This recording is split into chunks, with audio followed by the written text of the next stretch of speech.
and began to search for traces of Zhang Shi in the entire North Sea. Under Jiang Tianlin's command, the entire Dark Hall began to operate at an astonishing speed. Furthermore, it displayed a power that far surpassed what it had displayed in the past when it was under Li Xianin and Lu Tianling's control. It was as if they were peeling silk from strands, and once again, they found traces of Zhang Shi.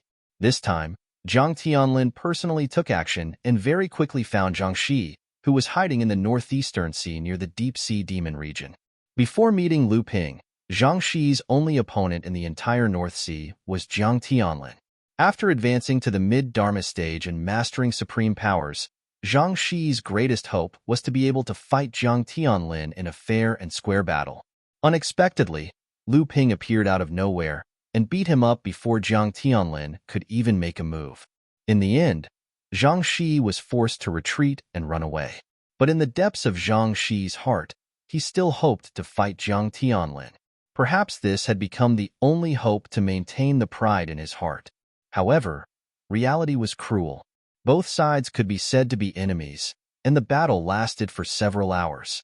In the end, restless vast ocean was defeated by fallen petals in profusion. Although Zhang Shi wasn't injured, Jiang Tianlin forcefully took away 18 years of his lifespan, which was even more chilling than being injured. Zhang Shi had no choice but to flee again. Jiang Tianlin chased after him. The two of them ran and chased for 2 whole years. From the northeastern sea to the Deep Sea Demon region, they were chased out by the primordial crocodile clan's great practitioner, Aoxian. Then, they entered the southeastern sea and fought again on Huanyu Island. When they reappeared, they were already in the southwestern sea. Along the stormy ocean, they fought all the way to the vicinity of Frost Island. Then, they went to the northern stormy ocean. The two of them fought 6 times along the way, and Zhang Shi lost every time. In total, he had lost 100 years of his life to Jiang Tianlin. All the Dharma adepts of the North Sea who had been watching this battle were so shocked that their teeth hurt. A lifespan of 100 years. Zhang Shi had only cultivated for a little over 600 years. Even if he was at the mid-Dharma stage and had a lifespan of 1,200 years, he was only left with a little over 500 years. Now, Jiang Tianlin had shaved away 1/5 of his lifespan. This great technique of fallen petals could really kill people without spilling blood. It was at this moment that the pursuit between the two of them that shook the entire cultivation world of the North Sea had to stop. Back then, the Azura that had been chased away by the 5 great cultivators of the North Sea had suddenly led a large army of Azura demons out of the ocean of storms. This time, not only Zhang Shi, even Jiang Tianlin had to flee. In a short year, the northwestern sea, except for Scarlet Mist Island, had fallen into the hands of Mara. Chapter 1000. No one knew how that Azura was able to pull out such a large Mara army from the ocean of storms. Its strength far exceeded that of the Battle of Frost Island. Under the strong appeals of the various sects in the North Sea, Jinling finally stopped suppressing the Blue Sea sect. The various sects' practitioners entered Scarlet Mist Island and began to join forces to resist the attack of Mara's army on Scarlet Mist Island. And Jiang Tianlin's pursuit of Zhang Shi had to stop first.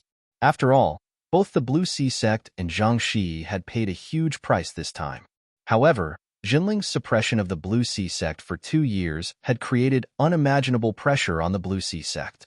Just as the disaster of Mara swept through the Northwest Sea again, Jinling had just given up on suppressing the Blue Sea sect under the persuasion and pressure of the various sects in the North Sea.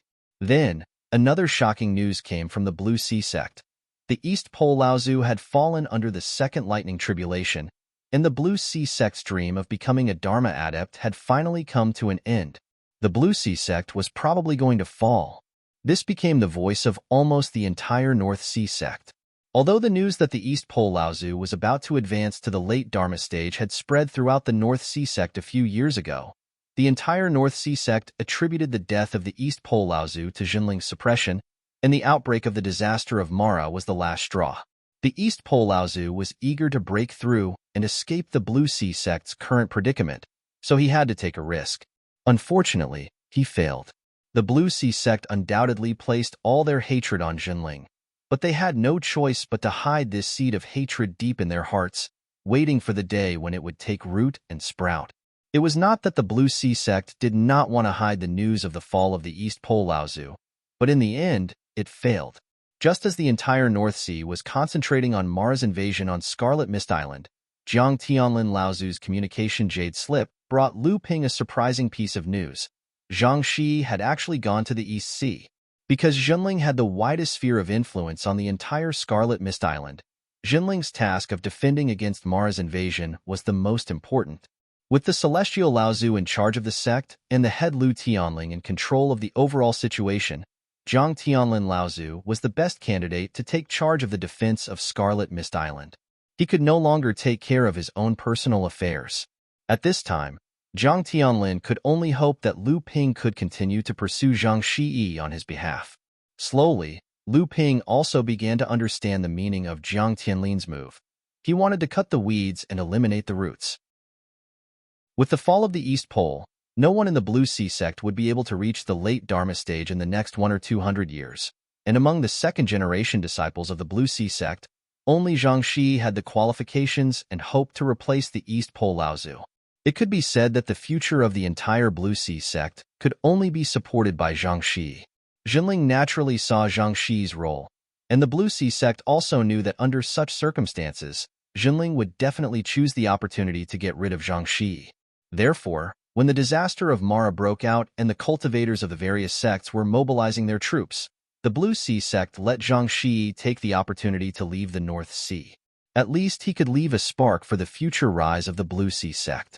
But all of this did not escape Jiang Tianlin's calculations. When Zhang Shi had just made his move to the East Sea, Jiang Tianlin had already received the news and sent the news to Lu Ping. His purpose was very clear. He hoped that Lu Ping would continue to go to the East Sea to kill Zhang Shi. Seeing the change in Lu Ping's expression, sixth brother Lei smiled and asked, "What kind of trouble did you encounter that could make you, Lu Tianping Laozu, so troubled? I'm afraid it must be something earth-shattering, right?"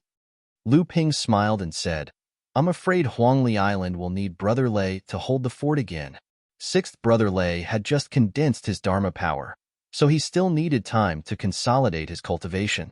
Therefore, Lu Ping did not stay in the secret room for too long. After leaving the secret room, the entire Huangli Island suddenly shook. Lu Ping was slightly startled.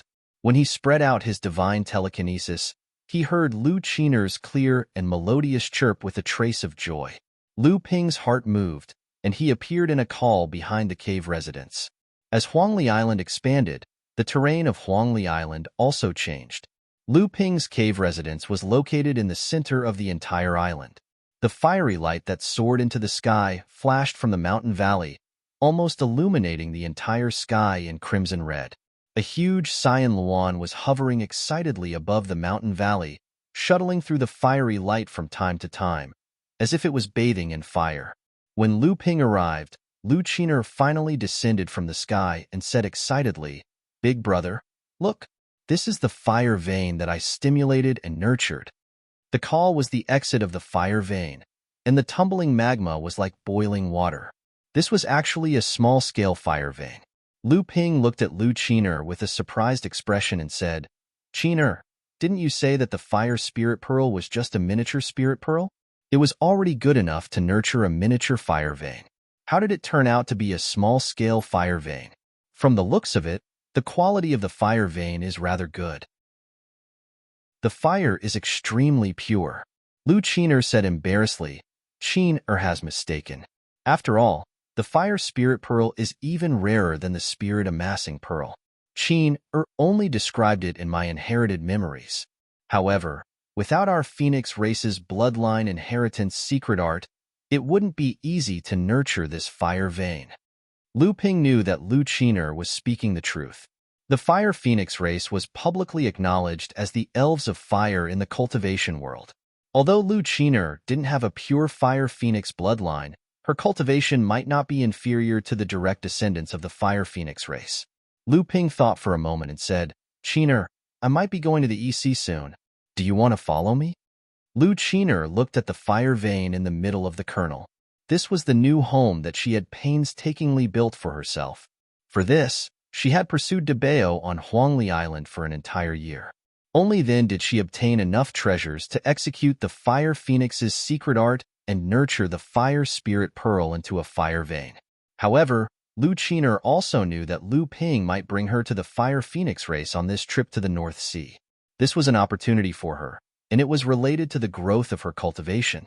Lu Qiner naturally didn't want to miss it. Wherever Big Brother goes, I will go. Lu Ping smiled and said, You stay here for a period of time first. There's no hurry to go now. Ignoring Lu Qiner's cheers, Lu Ping turned around and returned to his cave abode, entering his secret cultivation room. Right now, the spirit vein on Huangli Island was converging into the third mid-sized spirit vein.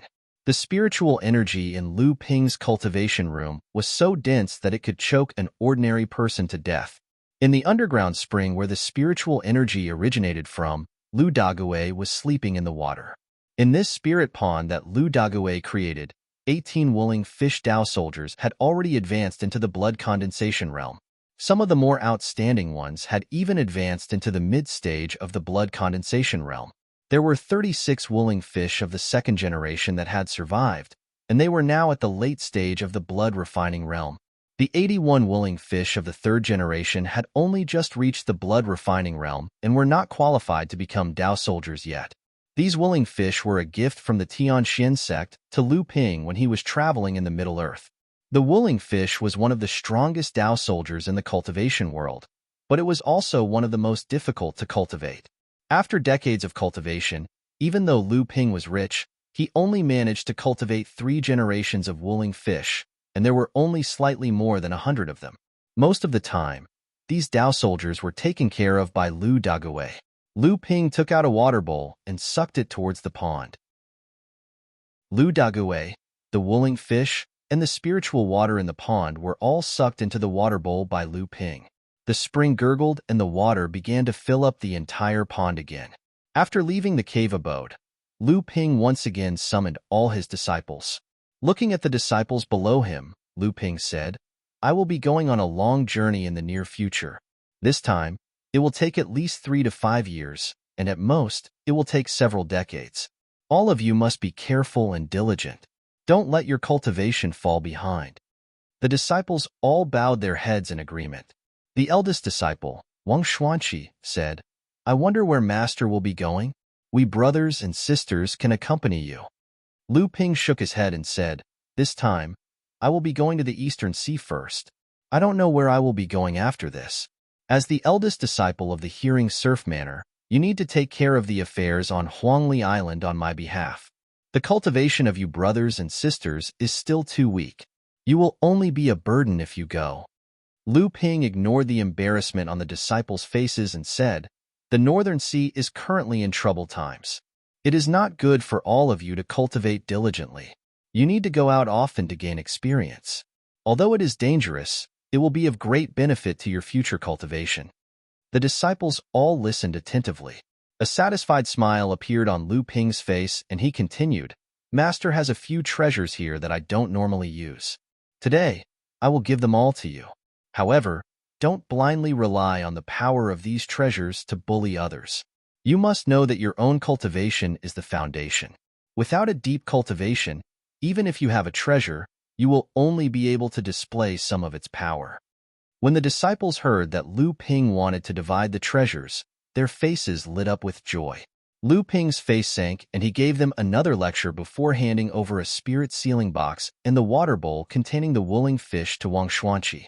He said, Xuanqi, you are my eldest disciple. Currently, your cultivation is at the 3rd layer of core forging. The foundation you have accumulated is enough for you to step into the mid-core forging stage. However, the spirit sealing box I am giving you contains a low-grade heaven gold stone. Seeing the awkward expression on Wang Xuanqi's face, Lu Ping smiled and said, Of course, I'm not asking you to use a heaven-grade origin treasure on your first try. Instead, I hope that you can use this heaven-grade origin treasure on your second try and break through to the late core forging realm. Hearing this, Wang Xuanqi heaved a sigh of relief and said, I will definitely not disappoint you, Master. Ordinary practitioners who could refine a low-grade heaven gold stone for the 3rd time would already be considered a reserved Dharma adept of the sect.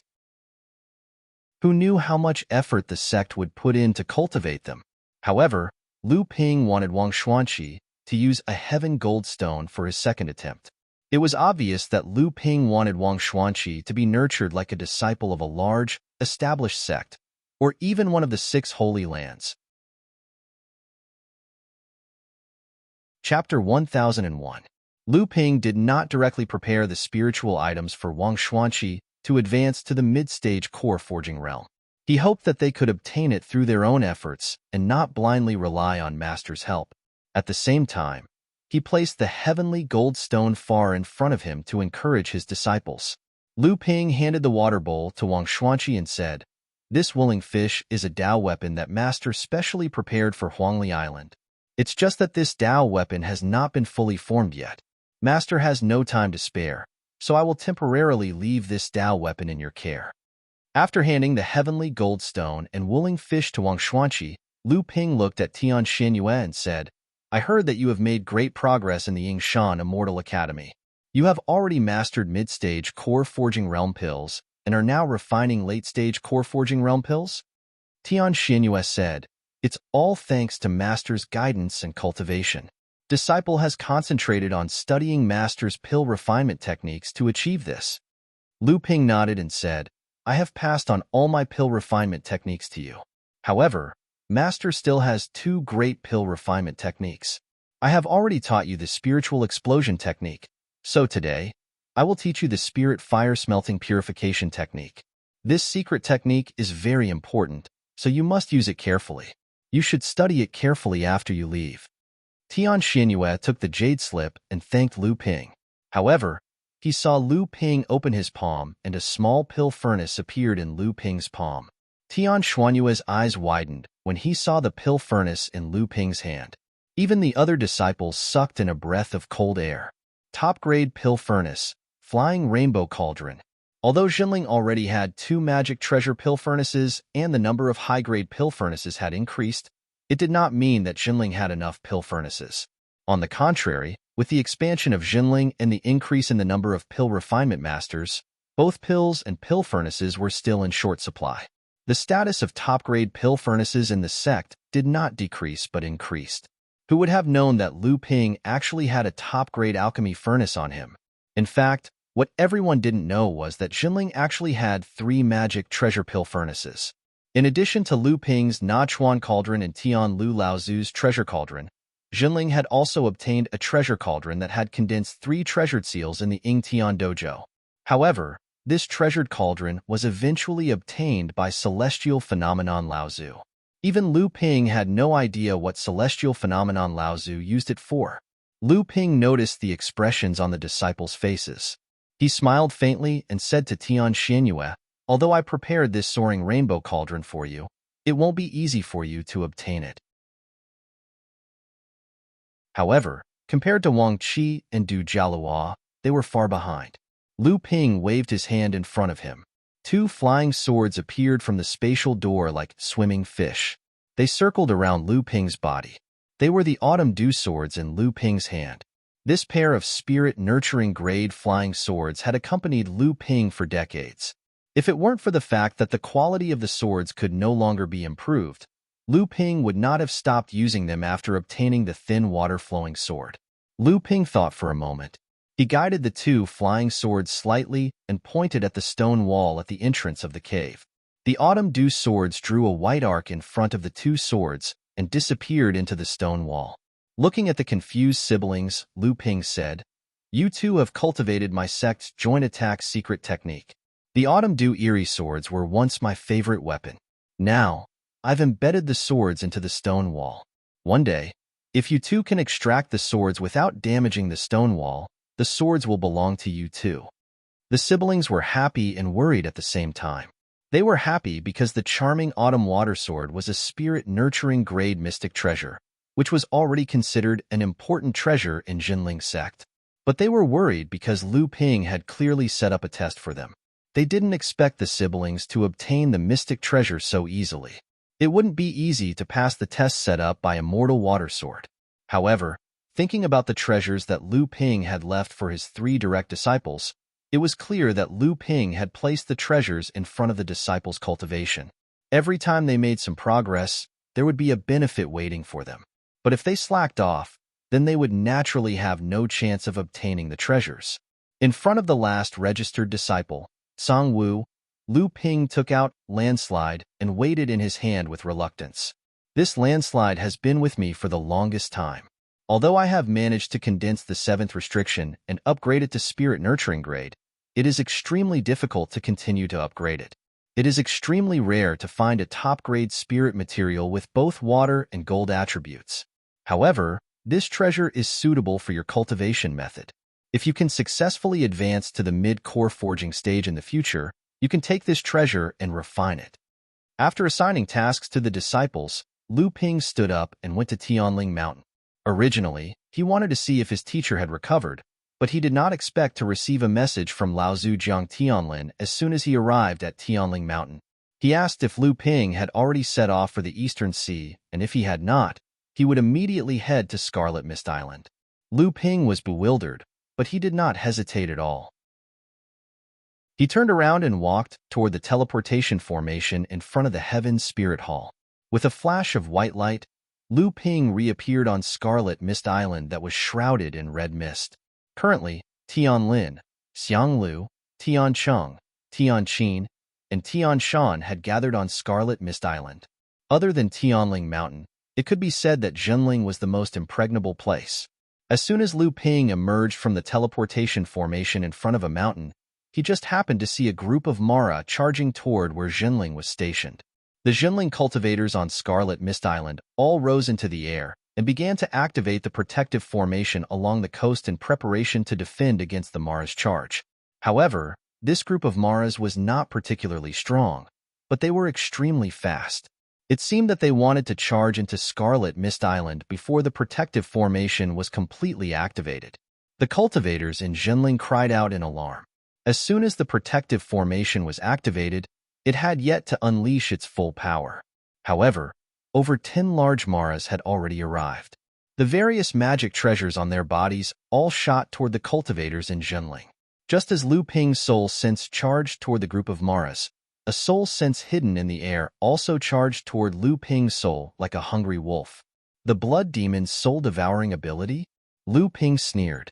His divine sense suddenly ignited with oily green flames of nothingness that could only be seen by divine sense. The hidden blood demon sensed something amiss and wanted to retreat. However, how could Lu Ping let this opportunity slip away?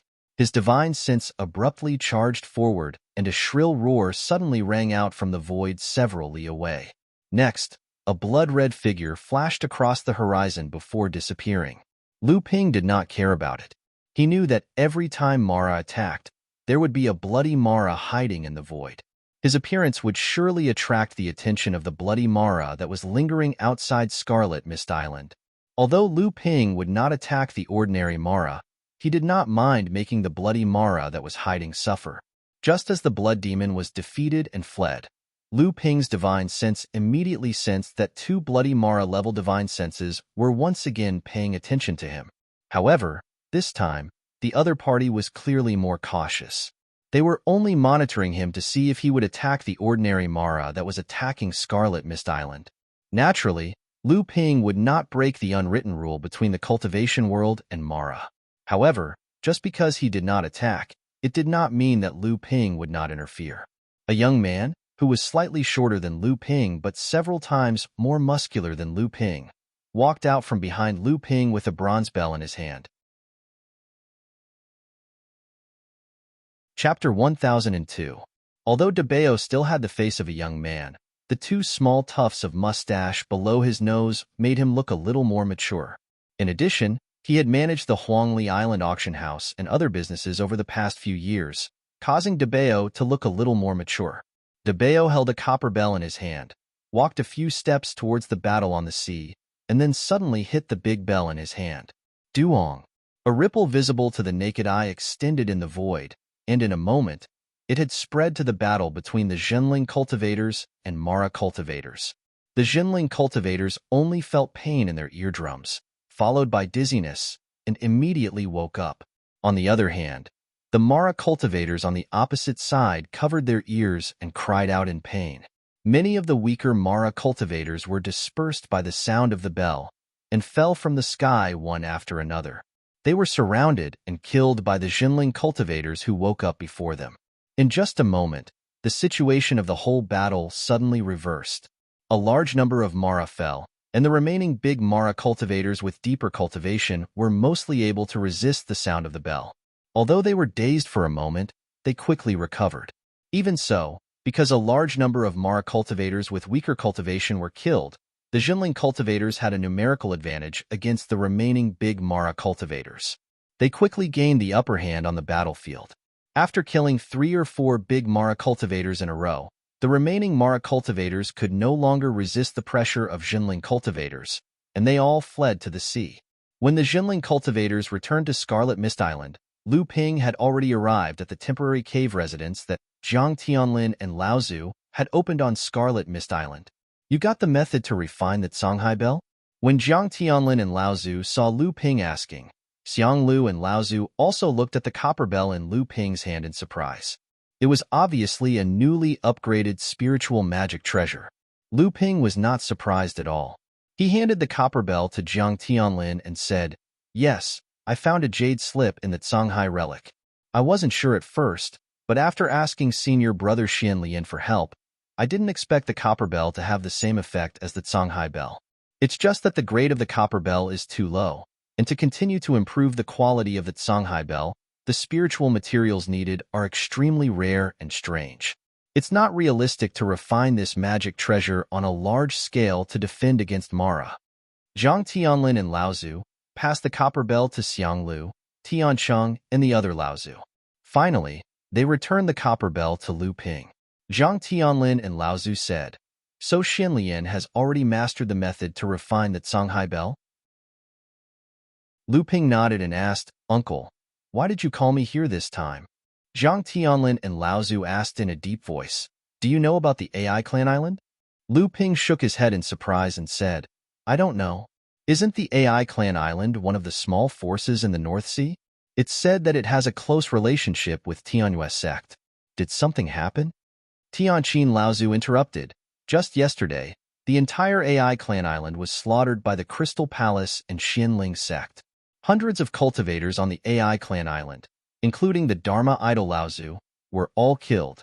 It's said that only the daughter of the AI Clan head, AI Shu Yao, was rescued by a mysterious female cultivator."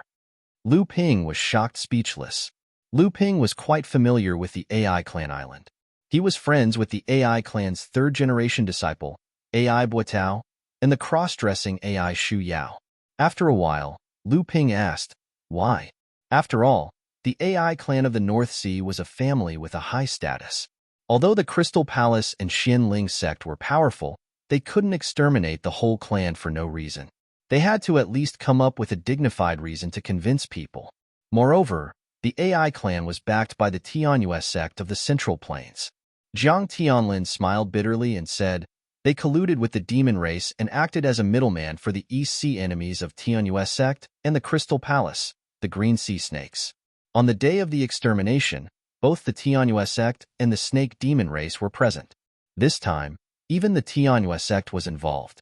Although the few snake demons that died were not green sea snakes, according to Wu Shihuan, who participated in the extermination of the AI Clan Island, the mysterious female cultivator who rescued AI Shu Yao was Chu Hailan, a Dharma adept from the fire snake race of the green sea snakes." Chu Hailan? Lu Ping was surprised when he heard this. How can it be him? How could Wu Shihuan be so sure? Zhang Tianlin and the other Lao Zhu saw Lu Ping's reaction and looked at each other. Lu Ping was shocked and said, "Why? Is Chu Hailan on Scarlet Mist Island now?" Tanshan Lao Zhu said unhappily, "This woman came to the island and ran amok. Several disciples of our sect were injured by her. Moreover, this woman is very powerful. In the end, Senior Jiang had to step in to defeat her. However, this woman did not go far. Instead, she said that she wanted to see you. Otherwise, those disciples who were poisoned would not be able to keep their lives." After saying that, Guo Tianshan couldn't help but complain. "How do you know this woman?" She is an authentic descendant of the green sea snakes. If the Crystal Palace knew that our sect has dealings with the green sea snakes, I'm afraid there will be big trouble. Hearing that several disciples of his sect were injured by Chu Hailon, Lu Ping's face suddenly became gloomy. He said, "Let's go and see the injured cultivators first." Although the natal poison of the green sea snakes was the best in the world, Lu Ping's Myriad Poison Meteorite Power Gang and Myriad Poison Serum were known as the mother of all poisons in the world. Moreover, Chu Hailon did not kill these disciples. These disciples more or less carried the flames of the dark prison poisonous fire, which could resist the snake poison in their bodies. Therefore, although everyone had lost their fighting power, their lives were not in danger. Although Mei Tianqin had developed an elixir that could prevent the fire poison from eroding, this elixir could only last for a period of time. In the process of refining this elixir, a lot of spiritual herbs would inevitably be consumed. Therefore, it was not as convenient as the dark prison poisonous fire. Lu Ping easily resolved the snake poison in everyone's body. The disciples thanked him one after another, which made Lu Ping's prestige rise to a higher level. On the outermost volcano of Zhenling's sphere of influence on Scarlet Mist Island, Lu Ping suddenly appeared and looked at the layers of ripples in the magma crater. "Come out," Lu Ping said coldly. "Hee, you're finally here. I've been waiting for you for a long time." Chu Hailon's seductive voice suddenly came from the tumbling magma. A stream of magma soared into the sky and rushed towards Lu Ping's face. Lu Ping's expression remained unchanged. The magma had already cooled down before it reached Lu Ping. It turned into volcanic ash and rustled down. From beginning to end, Lu Ping did not make a move. A hundreds of feet long fiery serpent soared out of the magma, its crimson scales sparkling under the sunlight, looking like rubies embedded in its body. The fire snake suddenly turned into a ball of flame, and a seductive woman slowly emerged from the flame. It was the Dharma adept of the green sea snakes, Chu Hailon, whom Lu Ping had met in the Tianqian sect. The North Sea Water Sword Sage's reputation has not only shaken the human training world, but is also well known among the demon clans of the major training worlds. I didn't have much time to spar with Lu Daoyu during the last meeting in Middle-earth, but now I don't even have the right to fight. Chu Hailon smiled and exuded the charm of a mature woman. Looking at the magma pool at the mouth of the volcano behind her, she said with some reluctance, "This Scarlet Mist Island is indeed a good place. Bathing in it makes one's entire body feel refreshed. Even the volcanic island where the Fire Phoenix clan resides is nothing compared to this." No wonder even the Fire Phoenix clan has taken notice of this Scarlet Mist Island in the East Sea. Upon hearing this, Lu Ping's heart skipped a beat. This was an important piece of news. Although the Fire Phoenix clan could not be compared to the Green Sea Snakes, they were still the second largest demon clan in the East Sea. Their strength was not inferior to those large sects with a long history in Middle-earth. If the Fire Phoenix clan had really taken a liking to this Scarlet Mist Island, there would be another storm. He had to inform the sect about this so that they could make early preparations. Lu Ping frowned and said, "Fellow Chu, there is a difference between humans and demons. You wouldn't have come this time just to compliment me, right?" Seeing the impatient look on Lu Ping's face, Chu Hailon no longer teased him. Her expression became serious, and her seductive charm was swept away. Instead, she had a dignified and graceful aura. She said, "This time, I need Lu Daoyu's help. Now that the road to the East Sea has been blocked by the Crystal Palace and Xianling sect, all the sects in the North Sea will not provoke the Crystal Palace. If AI Clan's little sister and I want to return to the East Sea, we can only ask for help from Lu Daoyu." Lu Ping sneered and said, "What a joke. Other sects can't provoke the Crystal Palace, but can our sect? No matter if it's the Heavenly Moon sect or the Green Sea Snakes, they are all famous forces in the cultivation world. You can wait for these two sects to come to rescue you." Chu Hailon said helplessly, "Since that's the case, I can only wait for the cultivators of my clan to come to rescue me on this Scarlet Mist Island." Lu Ping's gaze towards Chu Hailon suddenly shrank. He said, "You dare to threaten me?" If the Crystal Palace and Xianling sect knew that Chu Hailon was hiding on the Scarlet Mist Island, then Jinling would definitely not be able to escape responsibility. Hearing Chu Hailon say this, Lu Ping was naturally furious. Chu Hailan was stimulated by Lu Ping's murderous aura. She was secretly shocked by Lu Ping's tyrannical strength. Even when she faced Wu Shihuan in the past, he did not give her such great pressure. Could it be that the person in front of her was even more powerful than Wu Shihuan? Although Chu Hailan was afraid in her heart, she still resisted. If I really want to threaten you, I can use the Samling as an excuse. Now that the entire North Sea is searching for the AI family's sister and me, and your Junling is rising so strongly, you will definitely become a thorn in the side of the Crystal Palace. Don't you think that this is a chance to secretly form an alliance with the Green Sea Snakes and the Heavenly Moon Sect? Moreover, the Samling will eventually return to the clan to receive the inheritance of the clan. If you help me, I will help you. Chapter 1003. So your husband was killed by Huang Shijun and others who ambushed him after he was defeated by Wu Shihuan? That's right. Chu Hailan's expression did not change in the slightest as she said, although my husband fled in defeat, that Wu Shihuan might not have had it easy either. It's just that I didn't think that the mighty direct lineage cultivator of the Crystal Palace would be so despicable, actually setting up an ambush along the way. That husband of mine was already heavily injured in the first place, so how could he have withstood Huang Shijun's ambush? In the end, he still perished. Instead, Huang Shijun became famous after he single-handedly slew my husband. Lu Ping saw that Chu Hailan had chased him from the East Sea to the Central region, and then to the North Sea. It could be seen that the relationship between the couple was very deep. However, Lu Ping couldn't feel the grief of her husband's death from Chu Hailan. From the beginning to the end, Chu Hailan told Lu Ping the process as if it was an unrelated story. Although Lu Ping was full of doubts, it was not appropriate for him to ask, so he inevitably showed his doubts on his face. Chu Hailan was so smart that she had already understood what Lu Ping was thinking. She said, "Do you feel that I'm very indifferent to my husband's death, but chasing him for thousands of miles seems contradictory?" Lu Ping felt embarrassed that Chu Hailan had seen through his thoughts. However, what he was doing now was like walking on the edge of a bottomless abyss, so he couldn't afford to be careless. So, although he seemed hesitant, he still nodded. A trace of worry appeared on Chu Hailan's face as she said, "There's nothing I can do about it. My husband and I aren't actually married. Furthermore, our marriage was decided by our elders. I've only met my husband 3 to 5 times, so how could we have feelings for each other?"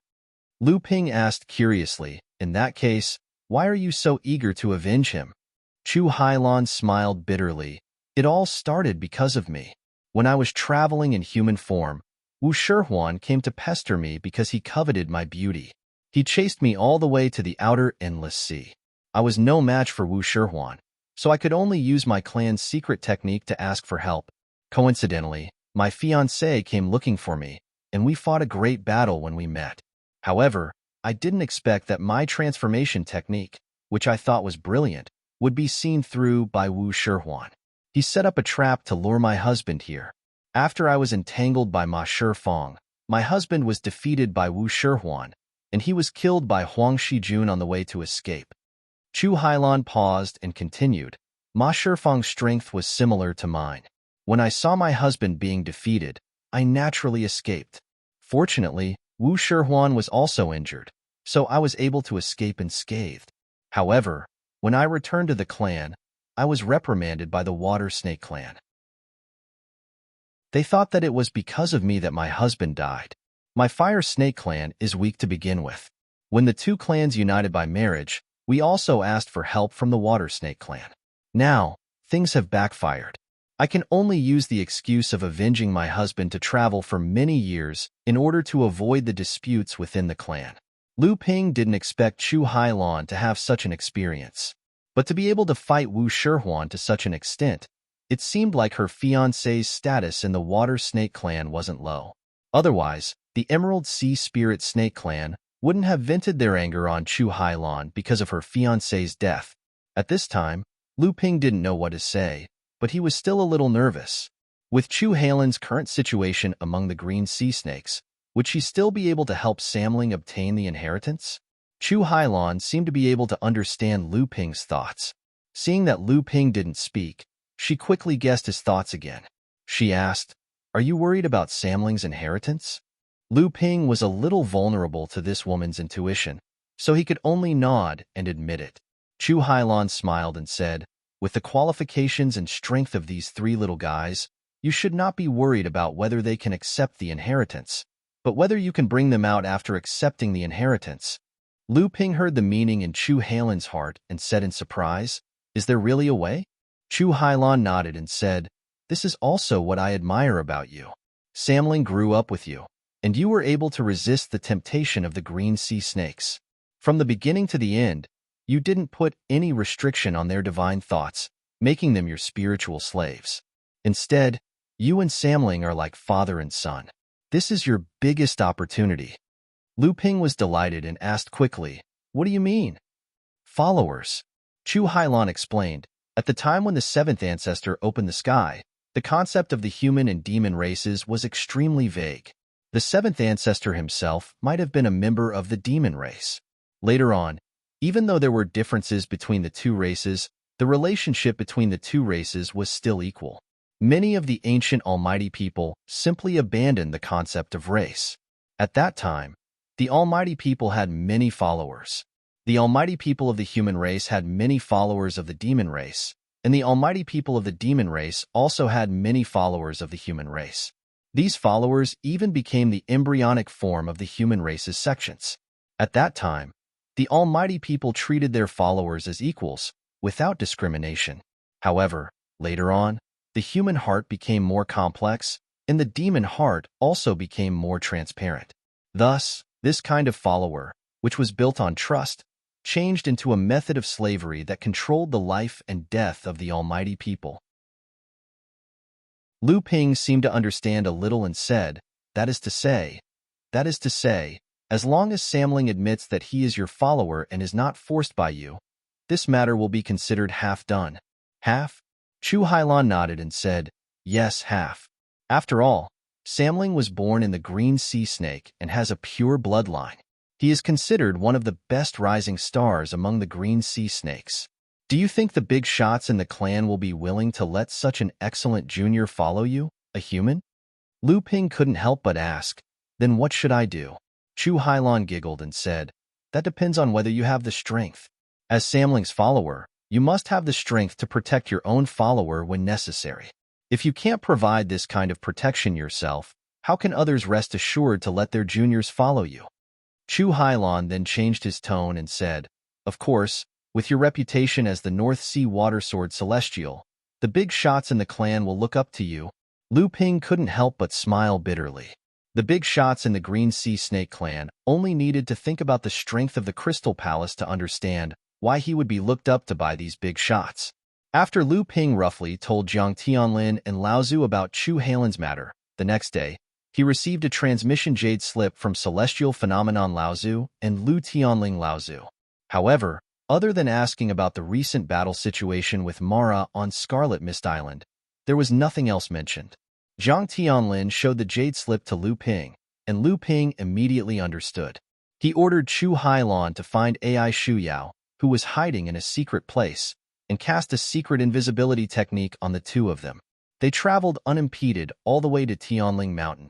Along the way, the detection restrictions in the various Shinling arrays were not triggered at all, and the few Dharma adepts also ignored it. As for the other core forging adepts, how could they see through Lu Ping's secret technique? When the teleportation array was activated, and after a flash of light, the three of them were already on Jingzha Island. "Bastard, you're courting death." As soon as Lu Ping and the other two arrived on Jingzha Island, they heard Tiankong Laozu's earth-shattering roar, followed by a shocking murderous intent that swept through the entire island. Chu Hailan had already known beforehand that there was an extremely strong mid-Dharma adept from Zhenling sect stationed on Jingzha Island. When she heard Patriarch Tiankang's sudden shout, she instinctively circulated all the inner yuan in her body. Her aura was just as strong and violent, which gave Patriarch Tiankang a fright. The murderous aura that filled the sky instantly froze. Lu Ping, on the other hand, knew that this was a misunderstanding, but there was no time to explain now. In a flash, he had already disappeared. At this time, Chu Hailan also knew that she had made a mistake, and she hurriedly retracted her aura. However, her soaring demonic aura could no longer be concealed. Tiankong Laozu, who was originally about to leave the island, turned around and charged towards Chu Hailan. Ji Xianxian stuffed the last top-grade spirit stone into the wooden bird puppet beneath his feet.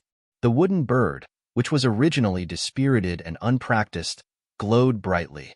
It flapped its wings more nimbly, and its speed instantly doubled. Ji Xuanxuan's heart was bleeding. Ji Xianxian's heart was bleeding.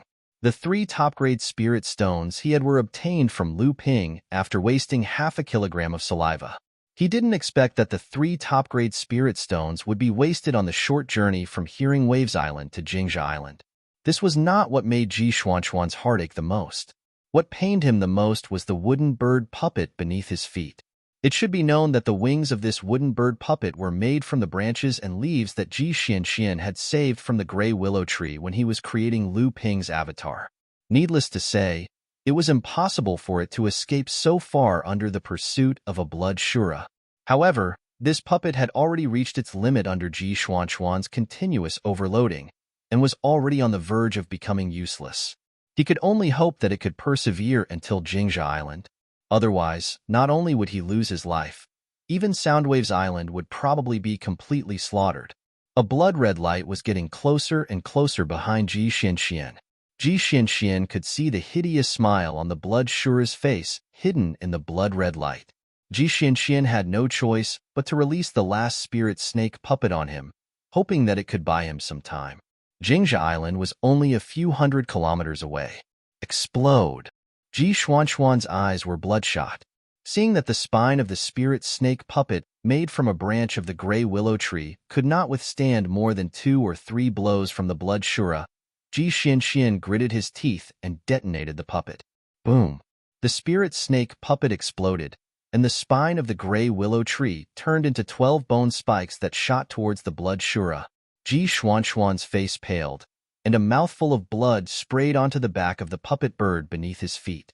Jingzha Island was finally close, but before Ji Xianxian could reveal the slightest hint of joy, the blood shura suddenly broke through the blockade of the 12 bone spikes and chased after Ji Xianxian a few hundred meters away. The primordial spirit treasure in his hand flew out, turning into a flying wheel that slashed towards Ji Xuanxuan's back. Chapter 1004. Die, evildoer. Even though Old Ancestor Heavenly Peace couldn't detect Chu Hailan's background in that instant, the demonic aura that Chu Hailan's aura burst out just now couldn't be wrong. Even though Old Ancestor Heavenly Peace sensed that Ji Xianxian was in imminent danger, the demonic aura that suddenly appeared in the jolting hibernating island made Old Ancestor Heavenly Peace hesitate between Ji Xianxian and the jolting hibernating island. However, in the end, Old Ancestor Heavenly Peace still had no choice but to protect the jolting hibernating island. Jingzha Island was a place Xinling had managed to protect in the fallen secret land for several generations.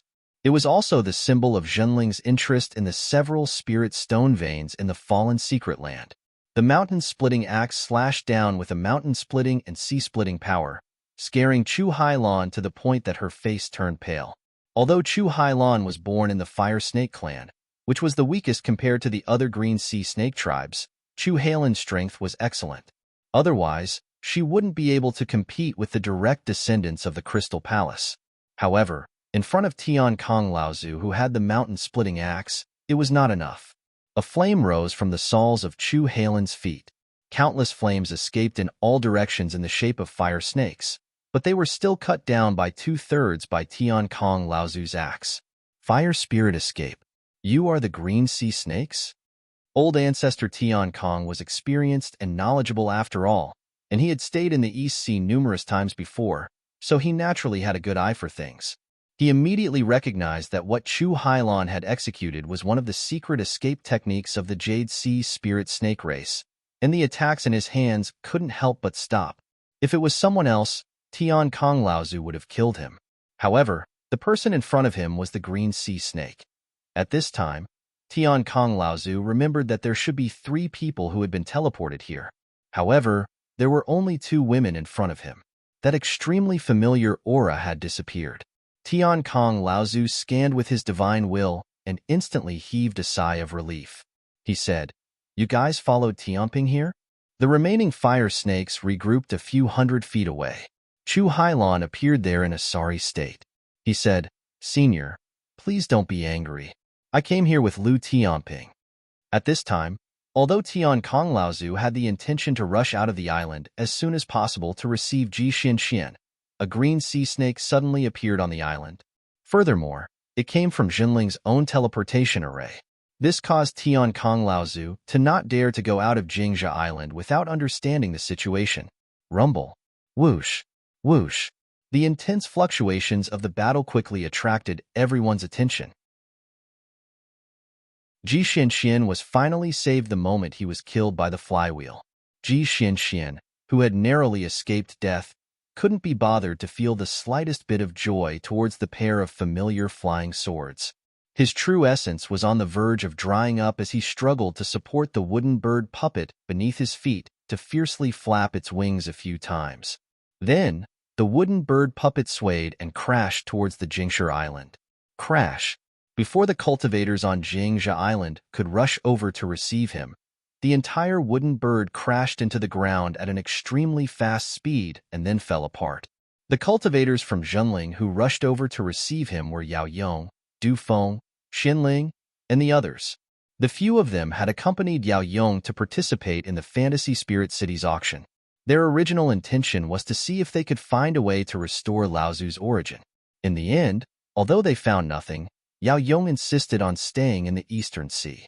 He still didn't give up hope, so Du Feng and Xinling also stayed here to accompany him. The three of them saw Ji Xuanxuan's entire body bounce off the moment the wooden bird landed. Then, he rolled on the ground several times without any care for his image. In the end, he lay on the ground and didn't get up. The hearts of Yao Yong and the others sank as they hurriedly rushed over. However, they heard Ji Xianxian groaning as he lay on the ground without a care for his image. It was obvious that he didn't suffer any serious injuries, but because his true essence was exhausted, he was unable to support a protective spell like a barrier. Yao Yong said snappily, "Quickly get up, there are still quite a few fourth-generation disciples on the island. If they were to see our sect's dignified puppet grandmaster lying on the ground without any care for his image, who knows how many disciples would have their eyeballs smashed, especially those female disciples. Among the 16 true spirit inheritances, you, Ji Xianxian, are known as the most handsome and outstanding. Don't disappoint them." These words were indeed effective. Ji Xianxian couldn't care less about the soreness in his body as he crawled up from the ground. He tidied up his clothes and looked around, only to discover that the startled disciples on the island were all looking up at the battle between Lu Ping and the blood Azura that was chasing after him. No one had noticed him. The spirit that Ji Xianxian had just mustered immediately dissipated as he said, "Like I said, there's no place for us to stand out with this guy around. The number one in appearance really can't compare to the number one in strength." Du Feng saw that Ji Xianxian had fled to the jolting hibernation island in such a sorry state. It was obvious that there was an extremely important matter, but this fellow was rambling about without any proper business. Thus, Du Feng said coldly, "Speak." Ji Xianxian was startled by Du Feng's cold shout. Only then did he put away his previous playful expression and said, "The Soundwave Island has been besieged by Mara and is in imminent danger. I originally came here to ask for reinforcements, but it seems that there's no need for that now." As he spoke, Ji Xianxian turned his gaze towards the battle between Lu Ping and the blood Azura. Lu Ping's pair of flying swords struck the surface of the flywheel like raindrops. Although the flywheel could display the power of a spiritual treasure in the hands of the blood Azura, the combination of the thin water Everflow sword could also compete with a spiritual treasure. Moreover, the pair of flying swords were currently in Lu Ping's hands. From the beginning, Lu Ping had used swordsmanship to entangle the blood Azura's spiritual treasure. The two flying swords shot out more than 100,000 sword lights. Every 1,296 sword lights condensed into a sword dragon. A total of 100 sword dragons weaved a huge sword net in the sky, trapping the flywheel within. No matter how hard it tried, it was unable to break through the restraints of the sword net. In a moment of desperation, the Blood Azura wanted to personally tear apart the sword net, but was forced back by the sword chi that shot out from the sword net. Most of the Blood Azura's abilities were based on the spiritual treasure. Now that the spiritual treasure had been trapped by Lu Ping, the Blood Azura's own strength was only slightly stronger than an ordinary early Dharma adept. Although Lu Ping had also lost the Thin Water Everflow sword, Lu Ping himself had never admitted that he was a pure swordsman. Lu Ping opened his palm and 5 torrents formed in midair, entangling the Blood Azura. The Blood Azura obviously did not expect Lu Ping to be able to use such a powerful magical power so casually after using the magical power of the spiritual treasure that could trap it. At this time, it was obvious that it was panicking, but it still rubbed its hands together, and dozens of golden lights shot out in all directions, cutting through the 5 torrents of Lu Ping. However, once Lu Ping used it, it was often endless. The split torrents suddenly split again, and the sky full of drizzle pierced the body of the Blood Azura. This Blood Azura was a gold Azura, and a copper-colored light shield suddenly appeared all over its body. Although the art of traveling through clouds and summoning rain was a meticulous attack, it could not pierce through this protective light shield. However, what the Blood Azura did not see was that although the sky full of drizzle could not pierce through its protective spell, when the drizzle fell at its feet, it slowly formed a pool of water. At this time, the Blood Shura was already a little frightened. It had fought with human Dharma adepts several times, but when it came to early Dharma adepts, it was always successful. Even when it came to mid-Dharma adepts that were difficult to deal with, it was able to escape unscathed. But at this time, the person in front of it, just how many kinds of natural great magical power had he used? The Blood Azura was a little scared. An instinct made it realize that at this time, it seemed to have fallen into the trap of the person in front of it. When it looked down in a daze, it suddenly saw that the water under its feet did not fall because it was in midair. Instead, it accumulated more and more, forming a small lake in the sky. The danger in the Blood Azura's heart became more and more critical. Rays of Gung Jin essence dispersed from its body, and the flying will trapped in the sword net suddenly shook violently. It attacked in all directions in the sword net, smashing 4 or 5 sword dragons in a row and almost breaking out of the sword net. However, it was a little too late. Lu Ping raised both palms, and the lake in the sky suddenly rose up with a monstrous wave, crashing down on the Blood Azura's head with the force of a mountain. Blue Wave's technique. The Blood Azura dispelled its own Gung Jin essence as if it did not care for its life, trying to split the huge wave in front of it. However, it did not see Lu Ping behind the huge wave. His hands formed a few more spells, and then suddenly pushed. The originally monstrous wave suddenly rose by 30 feet, and the power contained in it was even greater. Pushing Wave's technique. It was a great spell recorded in the Art of Vast Sea. Although Lu Ping had refined a great spell talisman in the Avatar Cloud, he couldn't upgrade it into a great spell seed to form his natal great spell. Even so, the power of this auxiliary remarkable power was still not to be underestimated. The Blood Azura could no longer resist the power contained in the huge wave. Its whole body was slapped away by the huge wave, and the Gung Jin shield on its body was also smashed into pieces. Die! There was a sudden shout. The Blood Azura who was slapped away did not have time to struggle to get up, and saw a huge light of the axe coming straight down from the sky. The Blood Azura only had time to let out a miserable howl, and then it stopped abruptly. The mountain-splitting axe came down from above, cutting the Blood Azura into 2. Tiankong Laozu laughed at Lu Ping and said, "Young Lu, I'm sorry, Martial Uncle attacked halfway."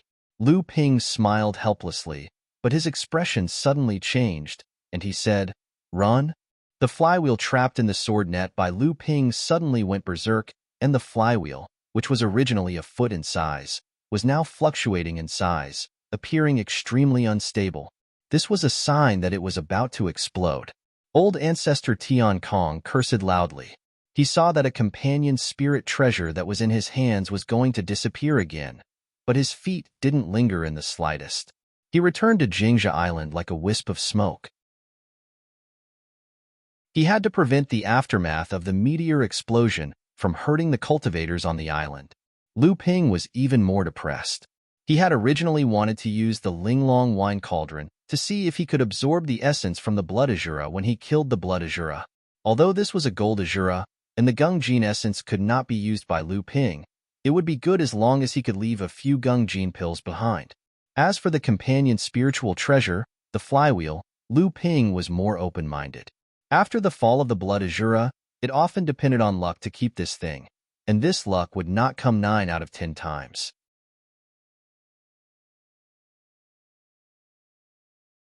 Chapter 1005. The fragments of the exploding flywheel danced in all directions. However, in front of Lu Ping, who had the cloud sail to protect him, the power of the meteor companion spiritual treasure's meteor explosion was really nothing. Moreover, perhaps because Blood Shura's death was too sudden, the flywheel's meteor explosion was not complete. 3 larger fragments shot out in a row. Lu Ping was quick to react. The hundreds of fleeing sword jiaos circled around and retracted the 3 shards. But in the blink of an eye, more than a dozen sword jiaos were sliced into pieces by the 3 shards. Linglong spat out a golden pill. It was condensed from the dissipating golden hepta essence that Linglong had tried her best to collect. Swoosh! A dazzling light shot out from Jingzha Island. Du Feng shot the flying sword in his hand straight into the battlefield. The golden hepta essence that was gradually thinning gradually showed signs of condensing into the flying sword in Du Feng's hand. Lu Ping could clearly sense that this trend was not too obvious with his divine telekinesis. However, the flying sword in Du Feng's hand was quite famous. It was already a spirit-nurturing magic treasure and had extremely high potential for improvement. Lu Ping threw a fragment of the companion spiritual treasure towards Du Feng's flying sword. Du Feng's eyes lit up when he saw the fragment. Although the fragment of the companion spiritual treasure could only be regarded as a type of spiritual material, it could be regarded as an extremely rare and pure top-notch spiritual material in the cultivation world. It was very useful to Du Feng. At this time, Chu Hailan already knew that Tian Kong Laozu's evildoer was not directed at her, but at Blood Shura, who was chasing after Ji Xianxian. However, she was more or less on guard in the sect's territory. Unexpectedly, this kind of vigilance caused her to misjudge the situation. Her cultivation, which was originally concealed by the demon transformation bracelet, was automatically exposed. In the end, she was almost subdued by Tian Kong Laozu. Luckily, Chu Hailan's abilities weren't ordinary, which was why she managed to preserve her life under the attack of the mountain-splitting serpent. After that, she willingly entered the trapping formation of the waking hibernating island. Only then did Patriarch Tian Kong put his heart at ease. This was still the result of her identity as the Jade Sea Spirit Serpent, which made Patriarch Tian Kong rather fearful. Patriarch Tian Kong, who had returned to Jingling Island, heard what Lu Ping said, and only then did he let Chu Hailan out. Chu Hailang immediately said his goodbyes and wanted to leave with Ai Shu Yao. However, Lu Ping had already heard the news from Ji Xianxian about Hearing Waves Island. In his anxiety, he wanted to rush over to help.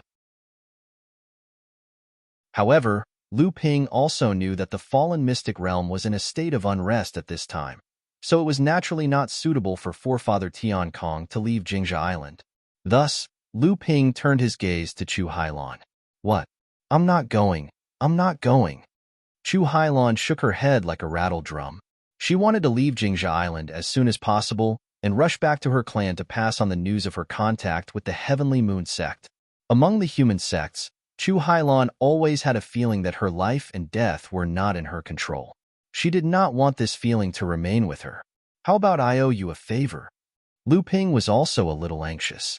He had already received the news from Ji Xianxian.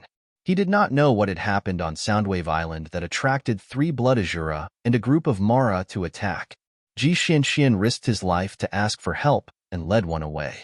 However, the remaining 2 and the hundreds of Mara under their command were enough to flatten the entire Soundwave Island. Really? Chu Hailan's face lit up. She knew that it was not easy to return a favor to a person like Lu Ping. Moreover, who could predict Lu Ping's future achievements? Lu Qin carried Lu Ping and Chu Hailan in the direction of Soundwave Island.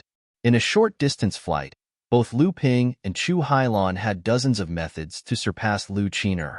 However, if it was a long-distance flight, Lu Qin'er had a natural advantage as a flying Yao cultivator. From Ji Xuanquan's words, Mara's sudden attack on Soundwave Island seemed rather strange. However, Soundwave Island had been under the management of Qi Lianying and Yin Xianchu for the past few years. It was possible for them to resist the attack of this group of Mara for a short period of time. Moreover, Yin Xianchu had already pushed his cultivation to the edge of refining a spiritual object for the third time. If it was not for the fact that he had no confidence in refining the 3 Ice River Hearts to achieve a 9th-grade golden core, Yin Xianchu would have long since advanced to the peak of core forging. Even so, with Yin Xuanchu's elusive assassination methods, trying to assassinate a blood shura was akin to courting death. However, it was not impossible to pin it down. I hope they can hold out until I come to help. Lu Ping was deeply worried. Chu Hailon did not have such thoughts. She had only come to help out because of Lu Ping's favor. The life and death of the people on Soundwave Island had nothing to do with her. Away from Tiankong Laozu's vigilant gaze, Chu Hailon felt relaxed. Instead, she chatted incessantly with the flying Lu Qin'er. Outside Soundwave Island, Yin Xianchu was bathed in blood. However, his expression was still cold and solemn, as if the injuries on his body did not belong to him. He held the Taishin thorn in his hand in a reverse grip. Drops of Kuei water essence dripped from the thorn's tip, then evaporated into spiritual energy and dispersed in the air. Dozens of feet away, a blood shura looked at the transparent hole in its arm in surprise. It did not expect that it would be injured by the human clan's minor repairs. This made it extremely angry, but at the same time, it also made it feel a little more afraid of the person in front of it. Yin Xianchu had been entangled with this blood shura for more than 4 hours. At this moment, he was almost at his limit. Just now, he had almost died in the hands of this blood shura. If it was not for the fact that his method of concealing his tracks was not low, Yin Xianchu would have died many times over. This guy's companion's spiritual treasure was actually invisible. How could it be the same as Lu Tianping's aqua sword? No, it was even more powerful than the aqua sword. If Yin Xuanchu's attainments in concealment were not low, he would have died many times over. The rumbling from afar made Yin Xianchu feel slightly relieved. At least until now, the other blood shura had not broken the island's protective formation. Although Qi Lianying's cultivation had just broken through to the 8th layer of the core forging realm, his strength was not weaker than Ji Xuanquan's. With the island's protective formation and the group of cultivators on the island, they should be able to resist, but they would not be able to hold on for long. Why hasn't that bastard Ji Xianxian returned yet? He couldn't have been killed by that golden Azura on the way, right? If that's the case, then there's no hope for today's battle. When the time comes, I'll just try my best to rescue Qi Lianying, and the others can only fend for themselves. Speaking of which, the relationship between Qi Lianying and Lu Tianping was unclear. Who knew if there would be any disturbances? Moreover, Qi Lianying herself was very strange. Her appearance had been changed, and her memory was also fragmented. However, her cultivation was closely related to Zhenling's direct disciple. It was said that she had been raised by Uncle Master Tianqin since she was young, but she had not become Uncle Master Tianqin's disciple. In that case, Uncle Master Tianqin would definitely not break the sex rules and teach her a direct disciple method. Yin Xianchu was suddenly shocked. How could he be distracted at such a moment of life and death? When he looked at the blood shura in front of him, he saw that the blood shura was also looking at Yin Xianchu and smiling coldly. The wound on his arm was still dripping with the blood of the blood shura, but it was no longer the essence of Kuei water, but ordinary water. Not good. Why did this fellow's supernatural power look like the art of deceiving the heavens and sea? Yin Xuanchu's intuition, trained from walking on the edge of life and death, told him that he was now at the moment of life and death. Yin Xianchu turned to the side and blocked with the Taishin thorn in his hand. With a crisp clang, the Taishin thorn that had just been repaired was cut open by the blood shura's invisible spiritual treasure. Yin Xianchu did not care about the pain. This Taishin thorn was something that Lu Ping had entrusted to him to hand over to Qi Lianying. It was only because of the critical situation that In Xianchu had to restrain the blood Shura alone that Qi Lianying had temporarily given him the Taishan thorn. Although In Xianchu had blocked the blood Shura's invisible spiritual treasure and tried his best to dodge sideways, a huge force still hit his back without any warning. In Xianchu followed this force and abruptly flew forward for over 1,000 feet. He could no longer hold back the blood in his heart, and he directly spat out an arrow of blood 3 feet away. Then, it turned into a blood-colored ice cube that emitted a chilling aura and fell onto the surface of the sea. The blood Shura, laughing strangely, appeared where In Xianchu had been standing, and the previous illusion turned into a pool of water and fell from mid-air. Damn, it was exactly the same as the art of deceiving the heavens and sea. At this moment, a loud bang suddenly came from the direction of Soundwave Island in the distance, followed by shouts of killing. In Xuanchu's heart trembled. Oh no, the island's protective formation was broken. In Xianchu wanted to retreat. He had to rush back to Soundwave Island. At the very least, he had to rescue Qi Lianying. However, he had neglected the fact that he was heavily injured. How could he retreat just because he wanted to? Moreover, there was a blood Shura eyeing him covetously. At this moment, this blood Shura seemed to be even more anxious than he was. With a howl, it pounced towards In Xianchu. A strange force firmly bound In Xianchu in mid-air. Even if he wanted to hide himself, he would have to expend a great deal of energy to break through this restraint. If In Xianchu still had his strength, it would naturally not be a problem. However, how could he escape now that he was seriously injured? In Xianchu sighed. He knew that he could not escape, but he was not someone who would close his eyes and wait for death. His heart was already beating rapidly in his chest, waiting for the blood Shura to reach him to trigger a self-explosion. Howl. A strange howl suddenly cut through the sky. In Xianchu suddenly looked up and saw that a door had suddenly split open in front of him. A pair of familiar flying swords shot out from the door and slashed towards the void. Clang! A strange long sword appeared in front of In Xianchu for the first time. It was blocked by the thin, flowing water sword in front of In Xianchu.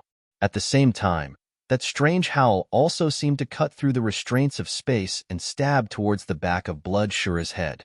Blood Shura looked extremely panicked at this moment. He stood there, unable to move, and the expression on his face had already frozen. Splash! The netherwater sword flashed and disappeared, but it split open a pool of water. Dozens of feet away, Blood Shura revealed itself and was about to retreat quickly. However, its appearance did not seem to be unexpected by those who had rushed to help. A white light had already shot towards it the moment it appeared. Blood Shura could not dodge in time. The white light sank into its body and seemed to freeze everything in its body. Kill! A small person suddenly appeared in front of Blood Shura's face. The azure willow sword on its back was pulled out and stabbed directly into Blood Shura's head through its eyes.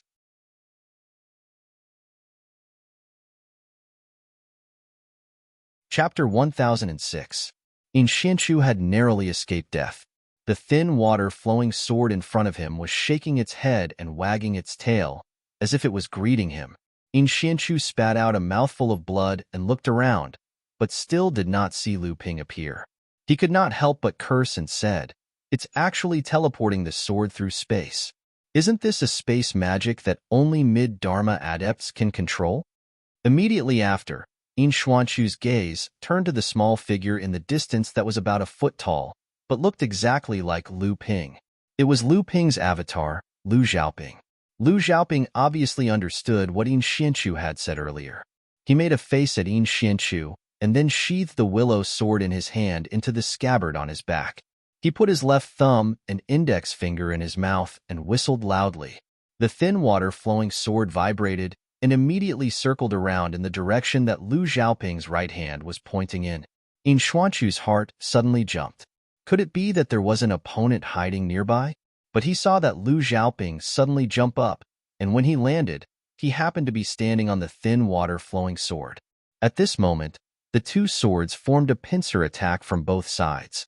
With a clang, The strange invisible flying sword that In Xianchu had seen earlier was once again hit by the thin water-flowing sword.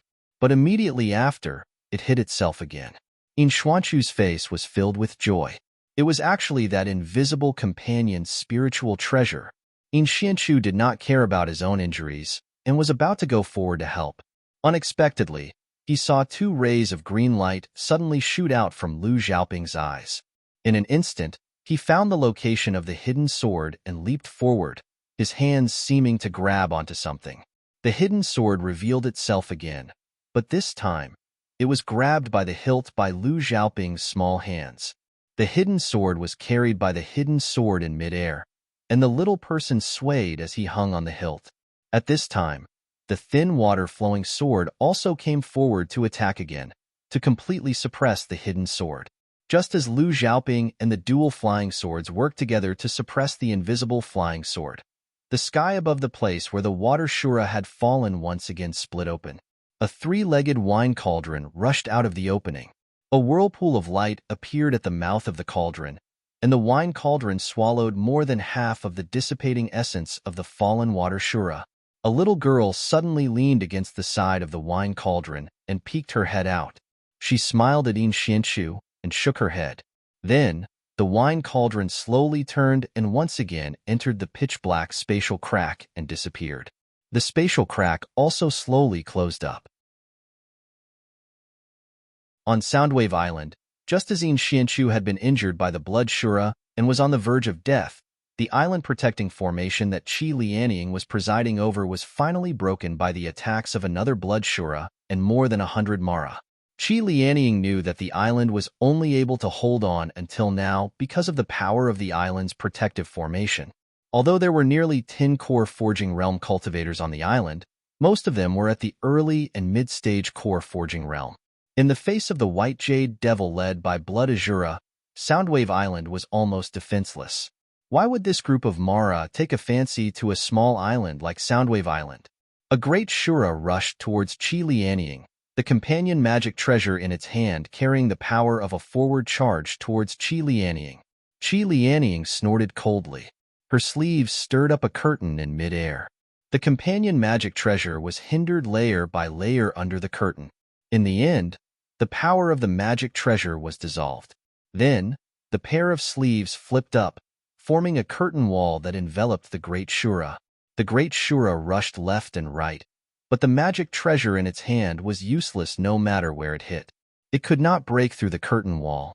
The Great Shura had never encountered such a strange situation. For a moment, it was very anxious. It raised its head and roared, beginning to call for help from its companions.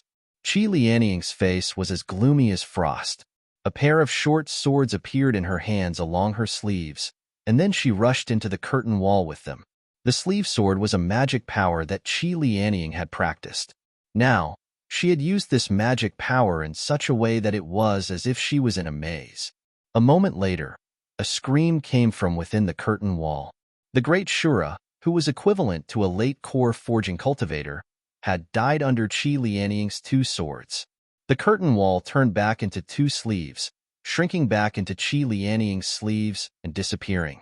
When she looked up, the entire Soundwave Island was already filled with the sounds of fighting, and from time to time, the screams of Soundwave Island's cultivators could be heard. Although Soundwave Island was not her foundation, it was the result of decades of hard work. It was also something she had entrusted to him. Now that it was so easily destroyed, she could not help but feel sad.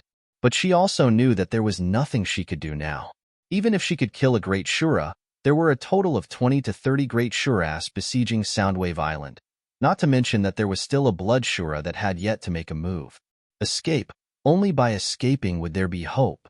If all else failed, she could only go to the North Sea to find him. Ji Xianxian and the others had already mentioned Lu Ping to her several times. She knew that he was now at the Dharma manifestation stage and was a rising star in the cultivation world. Lu Ping had once promised to bring her to the North Sea to unravel the mysteries of her life.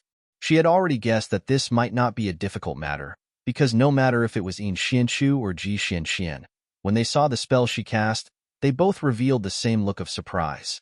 However, When they heard Mei Tianqin's name, the two of them simultaneously chose to remain silent.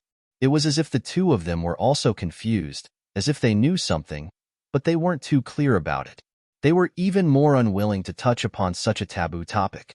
A scream came from afar, causing Qi Lianying to stop in her tracks. More than 100 feet away, a cute teenage girl was lying on the ground.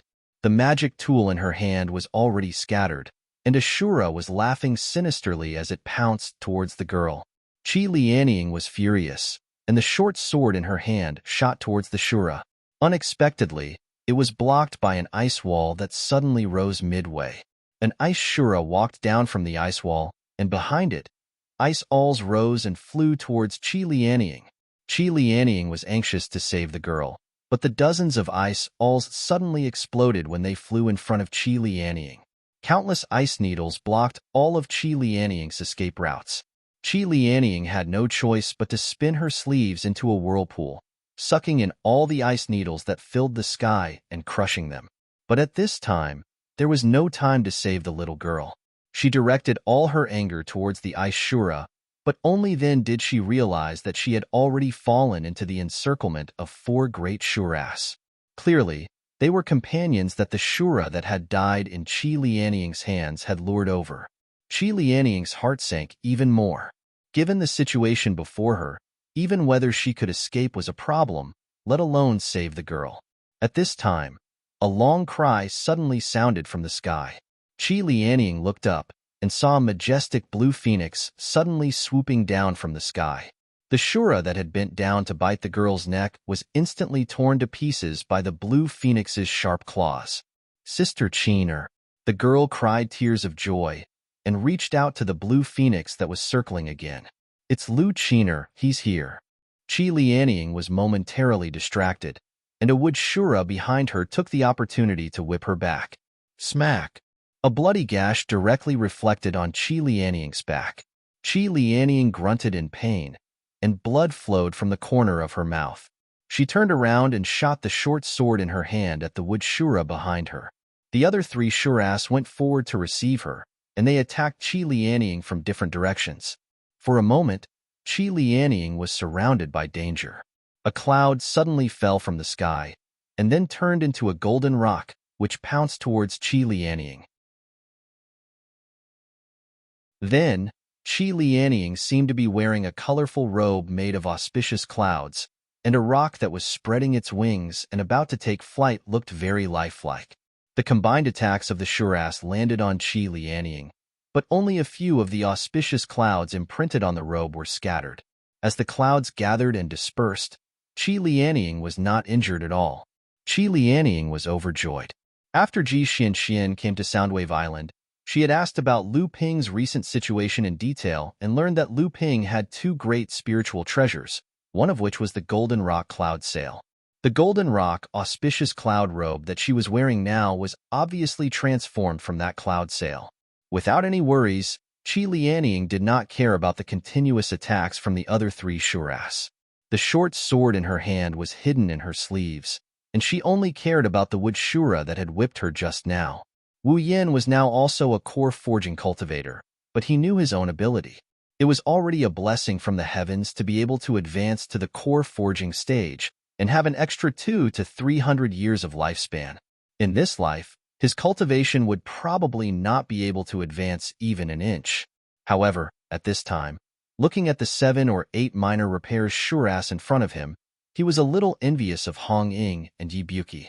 Hong Ying was currently preparing to condense a heaven and earth spiritual object to advance to the mid-stage of the core forging stage, while Yi Buki was already at the 4th stage of the core forging stage. He was almost the strongest in the entire island apart from the 3 vice island lords. If he had the cultivation of the 2 of them, he could fight the current situation head-on.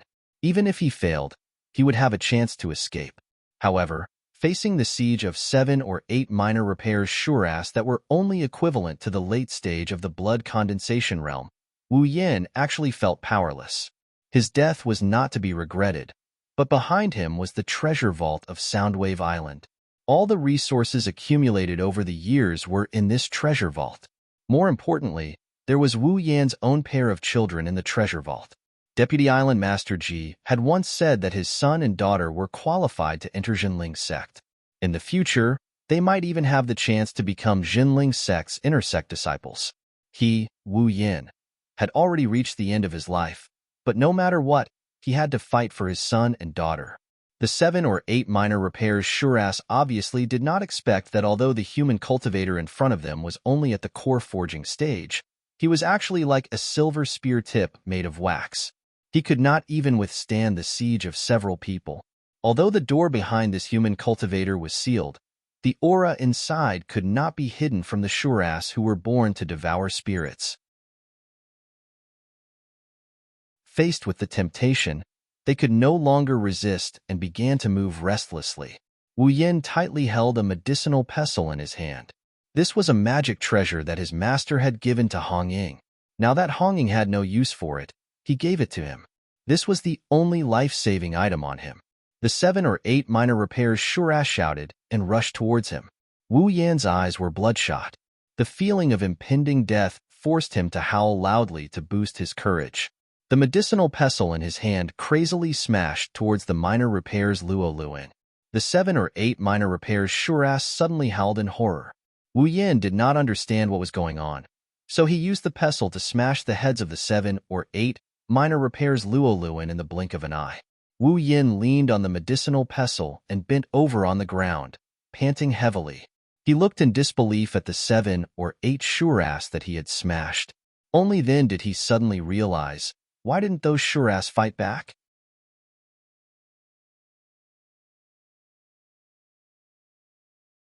Chapter 1007. The same scene was playing out all over Soundwave Island. Hong Ying was being beaten by a great Shura and was running away like a rat. Just as he was about to escape, he suddenly found that the vines in the surrounding forest were wrapping around the great Shura's body from all directions. This great Shura was also a wood Shura. Seeing this, it activated its innate magical power, wanting to fight the hidden enemy. However, it suddenly found that the grass, trees, bamboo, and vines that it used to command like an arm were not listening to it at this time. It seemed that there was a higher level of power above it, causing the grass, trees, bamboo, and vines to be dismissive of its innate magical power. The great Azura was quickly entangled. At this time, it already knew fear. It wanted to use the wood escape technique to escape, but at this time, it seemed that the wood escape technique had lost its effect. This time, it really panicked. By now, how could Hong Ying not know that someone was secretly helping him? One of the magic treasures in his hand flew out and struck the wood Azura. The wood Azura struggled with all its might and howled in despair, but none of that could save its fate. Hong Ying killed the wood Shura in one blow. He quickly wiped away the cold sweat on his forehead and said to the surrounding people, "May I ask who helped me?" Hong Ying is very grateful. A little girl stuck her head out from behind a huge tree and coldly glanced at the red eagle.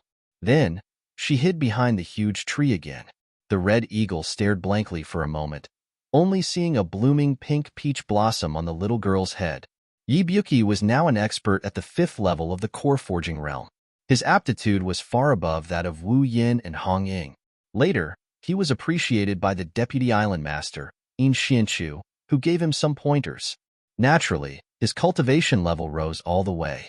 However, 3 of his 5 sworn brothers failed to make it through the bottleneck of condensing their gold cores and eventually died of old age.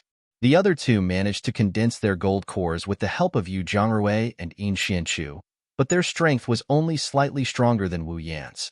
It was wishful thinking for them to advance further. After the chaotic battle on the island, he didn't know where they were now or if they were still alive. At this moment, a great Shura suddenly rushed over from the opposite side. Yi Buki was shocked. Just now, he had escaped from a great Shura equivalent to the late core forging realm, but the strength of the great Shura in front of him was obviously above that of the previous one. Yi Buki's heart could not help but sink. He crossed the 2 water-splitting spikes in his hands. He gritted his teeth and thought to himself, "I'm going all out." Then, he used all his strength to charge at the Azura in front of him. The great Shura looked very anxious. A crescent moon saber appeared in his hand, and suddenly slashed toward Ibuki, who was rushing over. With a crisp clang, the two water-splitting thorns were smashed away. They penetrated through several huge trees before they could offset this huge force. Finally, they stopped on a huge tree that was 3 feet thick. Ibuki, on the other hand, was thrown several feet back by this huge force. He spat out a mouthful of blood in midair. At this time, Ibuki suddenly realized that the great Shura in front of him was not coming for him. Looking at its panic, it seemed to be running for its life. Ibuki, who was in midair, tried his best to look behind the great Shura, but he just happened to see a teenage boy holding a halberd that was far taller than him chasing from the forest behind him. Taking advantage of the moment when the great Shura was blocked by Ibuki, the boy caught up to it and slashed at the great Shura's back with his halberd. The late core forging realm. Ibuki looked at the boy in front of him. When the boy slashed with his halberd, the strength of the late core forging realm burst out from all over his body. His eyes bulged, and he even forgot about the injuries on his body. Madame Du was looking for her daughter. With the help of Lu Ping, although she had temporarily recovered her core forging realm cultivation, it was still a body that she had taken over. She could forget about her original late core forging realm cultivation. Moreover, she could not use many of the Fox clan's techniques in the present. However, what worried her the most was her daughter, Du Jiawei. Du Jiawei was Du Jialuo's half-sister. Du Jiawei was now in the late blood condensation realm. Because she had the Fox clan's bloodline, she could take human form at the late blood condensation realm. Du Jiawei became extremely rebellious after she took human form. In addition, Qi Lianying was very fond of Du Jiawei. Under her indulgence, the entire Listening Waves Island treated Du Jiawei like a princess. This further encouraged Du Jiawei to be unruly and willful. She even began to ignore Madame Du's words.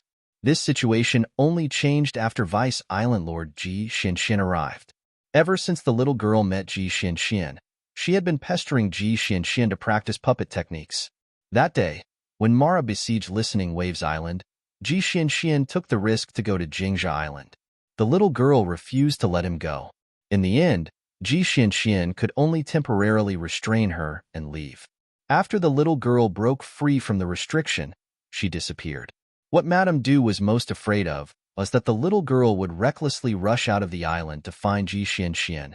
Madame Du was anxious to find her daughter, so she did not notice the abnormality that happened when she passed through the forest on the island. By the time she realized that something was wrong, several Azuras had emerged from the trees and the ground, surrounding her. Madame Du was greatly shocked. Her 10 fingers grew long nails, and she brought out a horsetail whisk from her storage magic artifact. The horsetail whisk was somewhat peculiar. It was fluffy like a fox's tail. Truth be told, this horsetail whisk was a magic treasure forged from the tail of Madame Du's fleshly body after she had taken over the body. Madame Du's strength was at most at the early stage of core forging. Even though she had the experience of being at the late stage of core forging, it could only help her endure a little longer under the siege of Mara. Even so, Madame Du was still surrounded by a few Mara and was covered in wounds. The dripping blood further fueled Mara's rage. Soon, Madame Du suffered another heavy injury. Seeing that Madame Du was about to die here, a great Azura pounced towards Madame Du with a sinister smile. However, it suddenly tilted its neck back and used its hands to grab at the area below its neck. A rope had been strangled there at some point. The great Azura's body that was leaning forward suddenly flew backwards, and its head was separated midway. Then, there was an explosion in the air, and a whip shadow swept over once again. A devil Azura could not dodge in time and was whipped out of the black mist.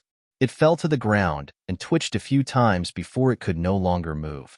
Before Madame Du fainted, she saw a girl who was not much younger than her daughter holding a long whip in her hand. Every time the whip lashed out, Amara would be whipped away. The pair of short daggers in Lu Linger's hands danced up and down, but they only protected her whole body. Meanwhile, she was using her Ice Soul divine ability. Every time she launched an attack in the air, a Shura or Shioma would be frozen into an ice sculpture. Every time an ice sculpture was formed, Lu Linger would chuckle proudly. But once a Shura dodged her Ice Soul divine ability, he would inevitably be chased by Lu Linger, who was full of anger. In the end, he would not stop until he was turned into an ice sculpture. Linger, father wants you to find Anning. Why haven't you gone yet? Lu Bai supported the unconscious Madame Du and walked out of the woods. But when she saw Lu Linger playing happily, her face immediately sank and she shouted unhappily. Although Lu Linger was naughty, she was very respectful towards her elder sister Lu Bai. Hearing this, she was very unhappy and said, I know. After that, she casually smashed a frozen devil Azura into pieces, then turned into a white light and disappeared. Yu Jiangrui no longer planned to escape. These years of comfortable life on Soundwave Island had made Yu Jiangrui no longer want to live a wandering life. More importantly, his lifespan was running out. Although Yu Jiangrui had reached the core forging realm through Lu Ping's core transferring secret technique, it was only a pseudo-core forging realm cultivation base. It couldn't even compare to Wu Yan's golden core, which was condensed using a secret technique. Yu Jiangrui's golden core wasn't even his. Although he was lucky enough to extend his lifespan by more than 100 years, the golden core in his heart space was gradually aging because it was not nourished by true essence. It was afraid that in a few decades, it would collapse. At that time, his life would also come to an end. Yu Jiangrui looked at his disciple who was running away with him in front of him. He laughed at himself. Not long ago, he was a pseudo-core forging stage cultivator, but now he had to run away with a late blood condensation cultivator. Tower, go by yourself. Master can't walk anymore. Sima Tao said without turning his head, Master, we are about to escape. As long as we leave Soundwave Island, these Mara may not chase us. Yu Jiangrui cast a glance at the few devils who had quietly caught up to him from afar and said with a smile, Actually, my lifespan has come to an end. Fortunately, you've already inherited all of my alchemy skills, so I can rest assured now. Sima Tao suddenly felt that there was something wrong with his master's words. Just as he was about to turn around, he felt a huge force pushing him from behind. Sima Tao flew forward involuntarily. Sima Tao panicked. He wanted to stabilize his body in midair, but he found that the magic power around his body seemed to be confined and could not be used for the time being. When he turned his body with all his might, he saw that Yu Jiangrui had already rushed toward the few devil luos who were chasing behind him. A storage bag fell from the sky and smashed into Sima Tao the moment he landed.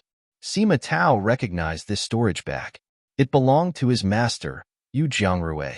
Sima Tao grabbed the storage bag and dashed in Yu Jiangrui's direction. However, he suddenly saw his teacher's body turning into a ball of sparks, charging into the midst of a few devil luos and exploding. A wave of heat spread out, and even though Sima Tao was close to the opportunity, he was still sent flying. Master! Sima Tao struggled to get up from the ground, but he saw a few more Azuras rushing towards him from another direction. Sima Tao's hands ignited with 2 balls of fire. He howled and rushed towards Mara. He didn't even care about the accompanying celestial devices that had been thrown out of the hands of the Azuras. A huge tortoise shield suddenly appeared above Sima Tao, blocking all the incoming magic treasures. Then, several sharp blades suddenly extended out from the tortoise shield. The blades buzzed as they spun, slashing at the Maras that were charging at them. The few Mara tried their best to block the attacks, but to no avail. Even their celestial devices were sliced in half at the waist. Xiao Sima, do you still remember me? A tall, good-natured young man appeared in front of Xiao Sima and chuckled.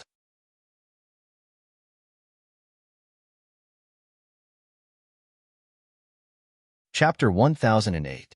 Chu Hailan saw with his own eyes that Lu Ping had sent the thin stream sword, the cloud sail, and the Linglong wine cauldron through the air, using a technique that only mid-Dharma adepts could master. Also, a foot-long puppet had flown out with them? No, that was a body double. Chu Hailan, who was born and raised in the Green Sea Snakes, was naturally knowledgeable and had heard of the body double technique. It was said that this was one of the highest achievements in the art of puppetry. However, even after Lu Ping had sent out all these powerful treasures and spirit treasures, the blood Shura in front of him was still unable to gain any advantage over Lu Ping. Moreover, as the battle dragged on, Lu Ping seemed to be gaining the upper hand. What kind of monster was this? Even Chu Haitian, the strongest of the 3 generations of green sea snakes adepts, was only as strong as this when he was at the early Dharma stage. The blood Azura was a fire Azura that was rarely seen in the overseas cultivation world. It looked like a fire spirit. Wherever it passed, sparks would be left behind, even in the air. It was as if it was going to burn through the space. This fire Shura's innate magical powers were extremely powerful. Since the start of the battle, Lu Ping had seen the fire Shura use at least 5 types of flames. Among them, there were 3 heaven-level spiritual fires and 2 high-level mystical fires, not to mention the other low-level fires. Both Lu Ping and Chu Halen's eyes lit up as they watched. Even the 7 treasures Thunder Calabash seemed to have sensed something and jumped up and down in the core space. It only calmed down after being slapped hard by the Dharma power of the dragon. Every blood Shura would have an extremely powerful accompanying spiritual treasure after becoming a blood Shura. These accompanying spiritual treasures came in all shapes and sizes, and their effects were often different.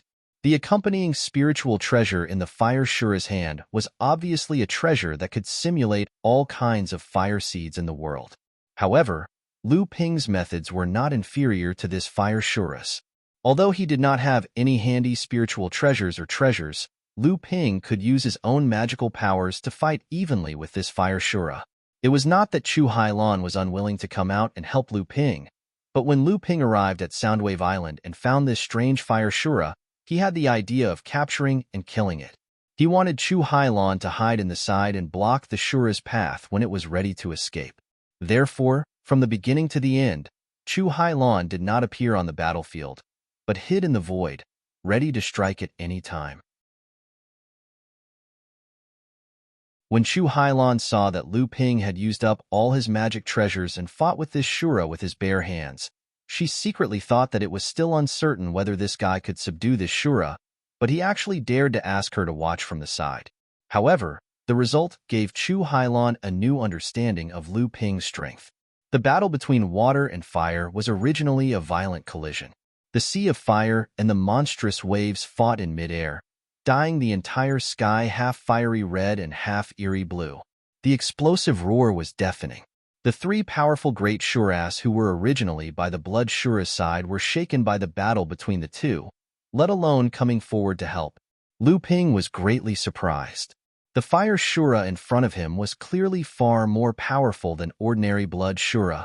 The spiritual treasure in its hand was always wrapped in flames, and its original appearance could not be seen. However, the type of flames was constantly changing. Even if Lu Ping used several kinds of magic, he still could not do anything to it. At this time, the fire Shura also felt that something was wrong. There had been no news of its 2 companions until now. After it broke the island's protective formation, a group of subordinates rushed to the island, but their breaths disappeared one by one from its divine thoughts. However, what it was most afraid of was the human practitioner in front of it. His cultivation was unfathomable, and he had endless magic skills. As a rare fire Shura in the overseas Mara tribe, it occupied a very special position in the Mara tribe with its own strength. Ordinary Mara of the same level were no match for it at all. However, the person in front of it was able to fight it so well, and as time went on, the fire Shura even felt a sense of weakness. However, the person in front of it was still like a raging sea, and the magic skills and spells in his hands were coming at it one after another. At this time, the fire Shura had the intention to retreat, but the opposite Lu Ping obviously would not let it go so easily. Lu Ping first raised his head to create a monstrous spirit wave, and then pushed with one hand. With the help of the blue wave skill, the half of the blue in the sky expanded rapidly and pressed on the other half of the fiery red sky. Not to be outdone, the fire Shura suddenly lit up a little spark in the void, and then the sparks counterattacked the blue wave skill with the momentum of a prairie fire. The sky was alternating between red and blue, and a large amount of water vapor was evaporating and then condensed into clouds higher in the sky. The clouds contained boundless spirit wave, and then turned into rain, falling down in the sunny sky. However, it benefited the fish, shrimp, seaweed in the sea, and the trees and flowers on the island. Lu Ping pushed forward with one hand and cast the art of cloud and rain, turning the fine rain into an offensive attack. Then, he saw a fire tiger roaring through the dense rain and pouncing on Lu Ping. Lu Ping's eyes widened in surprise as he saw a fire tiger pouncing through the rain. Lu Ping could not dodge in time and was pounced on by the fire tiger. His whole body was turned into water in the fire tiger's mouth and then evaporated. Seeing that things were not going well, the fire Shura turned into a ball of fire and rushed toward the fire tiger. At this time, in the sea of fire formed by the fire Shura, a space door suddenly cracked open. The space that was about to collapse from the fire Shura's innate fire magic could be forcibly torn open by Lu Ping. Both the fire Shura and Chu Hailon, who was hiding at the side, were shocked. Lu Ping stepped out of the space door, and the surrounding flames licked at Lu Ping, but an invisible force spread out with Lu Ping as the center, clearing a distance of 10 feet. The fire Shura ran all the way through the rain curtain formed by the art of traveling through clouds and summoning rain. Its whole body looked a little weak, but when it stepped on the fire tiger, its whole body began to emit green flames again. Suddenly refreshed, it turned around and pounced on Lu Ping again. However, Lu Ping smiled and clenched his open palm tightly. The dark blue field created by Lu Ping, where the fire Shura stood, suddenly rolled up waves, and each wave turned into a water sword, stabbing at the fire Shura from all directions. Thousand Snow Sword Art. The fire Shura looked a little panicked at this time. It had already seen that this was a trap set by Lu Ping, whose original purpose was to separate it from the companion's spiritual treasure that had turned into the fire tiger. That was why it rushed into the water field created by Lu Ping to meet the fire tiger. However, when it got in, it found that it was another trap. But after meeting the companion's spiritual treasure, the fire Shura was obviously much calmer. The fire tiger suddenly stood up and dismembered in midair, turning into countless fire ravens, fire scorpions, fire cicadas, fire rats, fire wolves, and fire sparrows.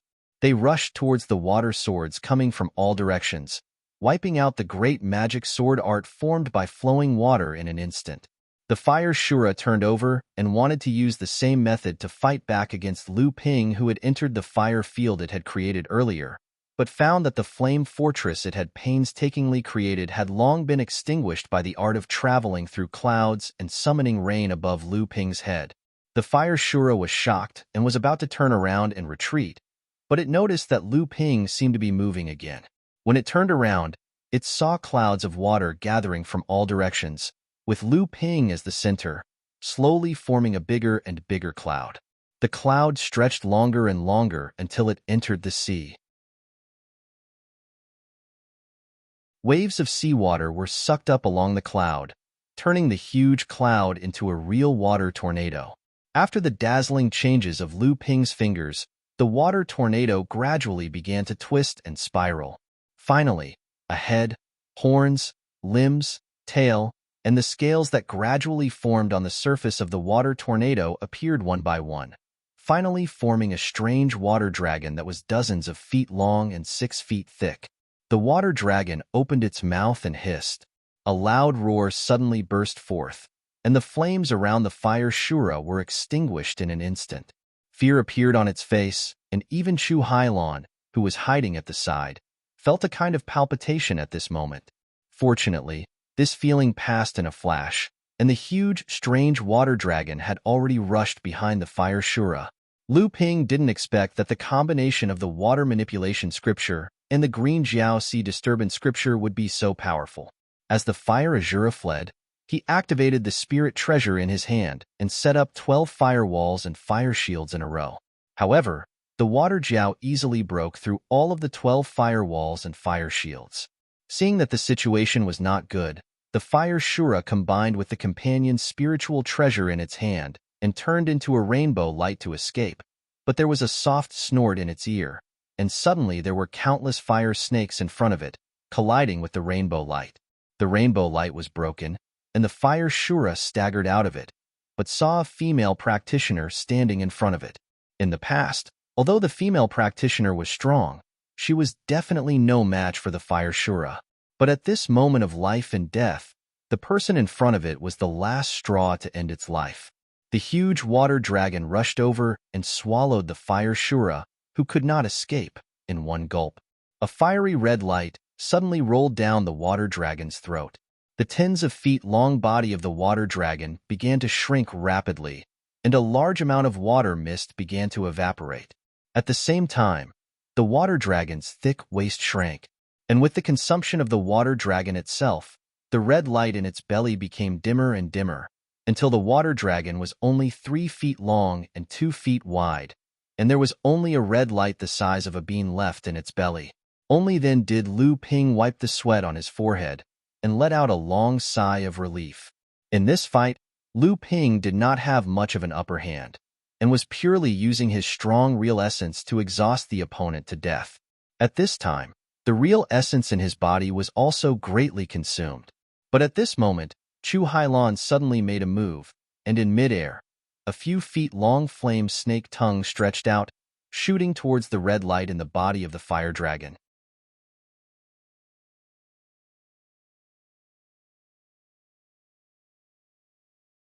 Chapter 1009. Just as the fire snake's tongue was about to reach into the water serpent's abdomen and suck out the red light, the strange serpent suddenly swung its tail and extinguished the fire snake's tongue with a pop. Chu Hailan giggled and said, Lu Daoyou's water attribute skills have reached the pinnacle. What's the use of this fire Azura's fire seed? Why don't you give it to me? Although Chu Hailan was joking, her hands were not idle at all. She flicked her hands one after another, and each time a flame burst out, it formed a wriggling fire snake in the air and surrounded the strange serpent. Chu Hailan knew that this was the best time to gain an advantage from Lu Ping. If Lu Ping recovered even a little bit, she would no longer have the slightest hope. Although Lu Ping had used his abundant spiritual ether to exhaust a fire Azura to death, it also consumed a lot of his spiritual ether, but this did not mean that Lu Ping had no power to fight back. Seeing that dozens of fire snakes had surrounded it, the strange serpent opened its mouth and spat out a huge wave, extinguishing most of the dozens of fire snakes in front of it. Chu Hailan's expression changed, but she immediately noticed that the strange serpent, which was originally 30 feet long, had shrunk to another 15 feet after spitting out this mouthful of water. Her face was full of smiles again, and she said, Why are you so stubborn? Why don't you give this fire seed to me, and I'll write off the favor you asked me to help earlier? As she spoke, the remaining dozens of fire snakes had their heads and tails severed, but their severed bodies grew back into new fire snakes, once again surrounding the shortened strange serpent. Lu Ping smiled and said, You really know how to pick a time. Are you sure that I don't have the power to fight back? Chu Hailan's beautiful eyes flickered with suspicion, but when she looked at the flame that was still stubbornly flickering in the strange dragon's belly, she immediately regained her confidence and said, You and I both know that this fire seed must be extraordinary. Even if we meet other fire Azuras in the future, we may not be able to obtain such a strange treasure. If we don't fight for it, we will regret it in the future. In the battle between Lu Ping and the fire Azura, the endless tricks that he used not only shocked the fire Azura, but also terrified Chu Hailan. However, she was unwilling to give up this fire seed that could simulate various forms of spiritual fire. Fine, if you didn't intercept the fire Azura in the end, I would only be able to heavily injure it at most, and it would be extremely difficult to kill it. In this way, you do indeed have the qualifications to fight for it, but you're taking advantage of its misfortune. Chu Hailan smiled proudly and said, If not, how would I dare to compete with you? Lu Ping smiled and said, That's right, if that's the case, just fight for it. Chu Hailan smiled and said, You're an arrow at the end of its flight, and yet you still want to show off. After saying that, dozens of fire snakes pounced and fought with the strange dragon. Although the strange flood dragon's body was huge, it was formed from ordinary seawater that was infused with Lu Ping's true essence. Thus, it was innately inferior to the strange flood dragon. On the other hand, although Chu Hailan's fire snakes were petite, they were agile. Moreover, the flames that formed them were also extraordinary. The two were entangled in battle. Although the monstrous flood dragon relied on its powerful legs to extinguish more than 10 fire snakes, it was also greatly exhausted. In a short period of time, it was only 7 or 8 feet long, and the red light in its abdomen was becoming more and more obvious. From the beginning to the end, the two of them didn't attack each other. They only fought for the fire seed that was swallowed by Lu Ping's water jiao. This could be considered a fair method of competition in the cultivation world to avoid unequal distribution of spoils that could lead to vendettas. Seeing that she was about to succeed, Chu Hailan became more and more complacent. She kept smiling at Lu Ping, but her hands did not slow down at all. As she performed a series of incantations, sufficient spiritual vitality was constantly injected into the bodies of the fire snakes through the air under the guidance of her divine thoughts, making the attacks of the fire snakes more and more fierce. On the other hand, Lu Ping controlled the water snake with divine thoughts from beginning to end, and did not inject any spiritual vitality into it at all. Seeing that the water snake was becoming smaller and smaller under the siege of the fire snakes, Chu Hailan became more and more complacent, but Lu Ping appeared to be extremely indifferent from beginning to end, as if he did not care at all. However, the more it was like this, the less confident Chu Hailan felt. Although she had the upper hand and had been very proud of herself to provoke Lu Ping, in fact, she wanted to force out Lu Ping's hidden methods so that she could be prepared. However, Lu Ping did not comply with her wishes. From beginning to end, it was a severely injured water snake that fought with her, not even injecting spiritual vitality into it. Could it be that he was really an arrow at the end of its flight? Even Chu Hailan herself did not want to believe this conclusion. Pa! With a splash, the water snake that had already shrunk to 3 feet could no longer resist the siege of the fire snakes. One of the fire snakes took the opportunity to swing its tail and smash the head of the water snake into a splash. The remaining 10 or so fire snakes burrowed into the body of the water snake that had lost its head. At the same time, the fire snake that had just disappeared reappeared and tried to suck in the body of the fire snake. Seeing that the fire seed was about to fall into Chu Hailan's hand, the headless water snake suddenly exploded, and the mist scattered in all directions, stirring up a wave. Although the force of the wave was not very strong, it just happened to block all of Chu Hailan's attacks. At this moment, there was a sudden whistling sound that cut through the air. Chu Hailan's expression changed, and just as she was about to move, she saw a small person appear in front of the fire seed. The small person grabbed the fire seed in his hand, and then stretched out his hand to pull out the willow sword on his back and slashed, severing the 10 or so fire snakes and the flaming fire snake's tongue in the air. This is cheating. Seeing that the fire seed in her hand was snatched away by Lu Xiaoping, Chu Hailan's face suddenly became angry. You have the help of an avatar? How is this fair competition? Lu Ping looked at the maddened Chu Hailan with a smile, and spread out his palm, and the Linglong wine cauldron drilled out of the space door and fell right into his palm. A little girl leaned on the side of the wine cauldron and made a face at Chu Hailan, and then immediately disappeared along with the wine cauldron in Lu Ping's palm. At the same time, the 2 flying swords also appeared from the space door, and after circling around Lu Ping twice, they also sank into Lu Ping's body.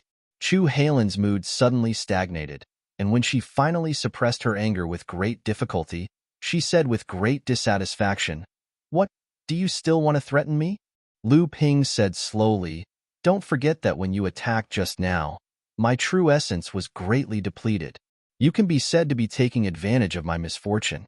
Since that's the case, why can't I join the battle with my avatar? Don't forget, from the beginning to the end, I did not inject a trace of Zhen Yuan into the water dragon. Everyone just relied on their own ability." Chu Hailan angrily shook her hand. "Anyway, the fire seed is already in your hands. Naturally, you can do whatever you want." Lu Xiaohai smashed the head of a great Azura with a hammer, and then flew out the other copper hammer, smashing 3 minor repairs Azuras in a row, and looked around, but there were no more Azuras in his field of vision. The giant white-fronted tiger raised its head to the sky and roared, causing the entire Soundwave Island to tremble. "Ewa! Awesome! Awesome! Ewa! Damn Xiaohai! Stop shouting! Who doesn't know that your voice is the loudest?" Lu Linger covered her ears with her hands, jumped out from the other side of Hearing Waves Island and shouted at Lu Xiaohai from afar. Her sharp voice could not even cover the roar of the giant white-fronted tiger. Lu Xiaohai's voice was not only louder. Qi Lianying, wearing the golden rock cloud robe, walked behind Lu Linger and looked at Lu Xiaohai, who was waving a pair of huge copper hammers, and could not help but laugh. Is this the white-fronted tiger clan? It seems that these years, the number of Monster Clan followers under him has increased a lot. That shy little girl's background is not simple, right? Debeo came out of nowhere and said, "You mean the peach blossom little sister? You should have seen her. Do you remember the spirit monster peach tree that boss obtained?" Qi Lianying was surprised. The spirit monster peach tree? She also transformed? Isn't it said that it is the hardest for spirit monsters to transform? Debao proudly patted his chest and said, "Of course I had a fortuitous encounter. Following boss, who among us has less fortuitous encounters? Big Sister Ing, when have you ever seen a core-forging stage spirit-seeking mouse?" Qi Lianying giggled and said, "Other than you, I have not seen a core-forging stage spirit-seeking mouse, but I have heard of a blood condensation stage spirit-seeking mouse called Little White." Debeo's face turned red, and he said, "Big Sister Ing, who did you hear this from?" Then, as if thinking of something, Debeo gritted his teeth and said, "Yes, it must be the bastard friend of boss Ji Xianxian. Last time, this guy actually sneaked into the underground auction of Huangli Island and saw Little White, who had already swallowed the transformation pill hosting the auction. After that, he wanted to take Little White away no matter what. In the end, if I did not invite sister-in-law over, this guy would have succeeded."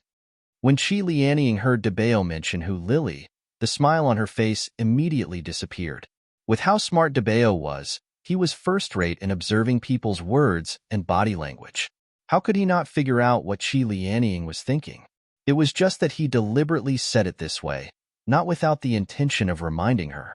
Lu Ping slowly descended from the sky above Soundwave Island, and Qi Lianying stared blankly at Lu Ping.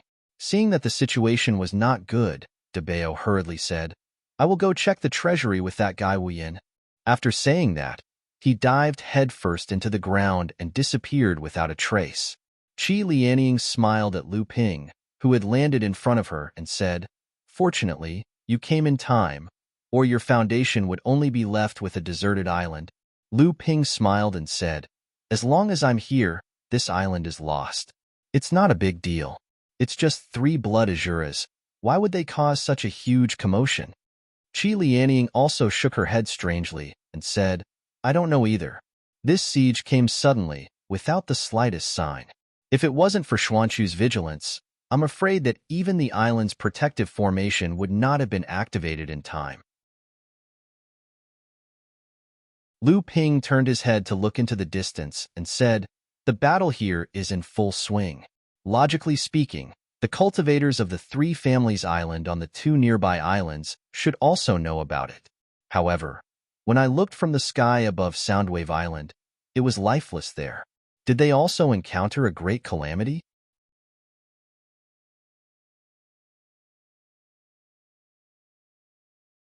Chapter 10:10. A ray of light flashed, and In Xianchu descended from it. "How is it?" Lu Ping asked. In Xuanchu's expression was ugly.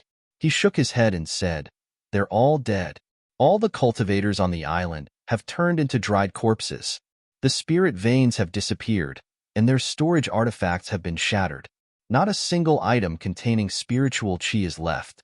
Many cultivators had lifeless eyes when they died. Clearly, they were devoured by a demonic cultivator. Sure enough, it's not just Soundwave Island that's being besieged. Fortunately, Soundwave Island withstood the siege, while the other 2 islands have fallen." Qi Lianying said doubtfully, "That's not right. If the other 2 islands were also besieged, Mars' attack on Soundwave Island would have been blocked. They should have come to help. How come?" Lu Ping had a bad feeling in his heart. He suddenly raised his head and said, "The middle-sized spirit stone vein on the nameless island is most likely dead." Qi Lianying said, "I'll send someone to investigate." Lu Ping stretched out a hand to stop them and said, "Both of you are injured.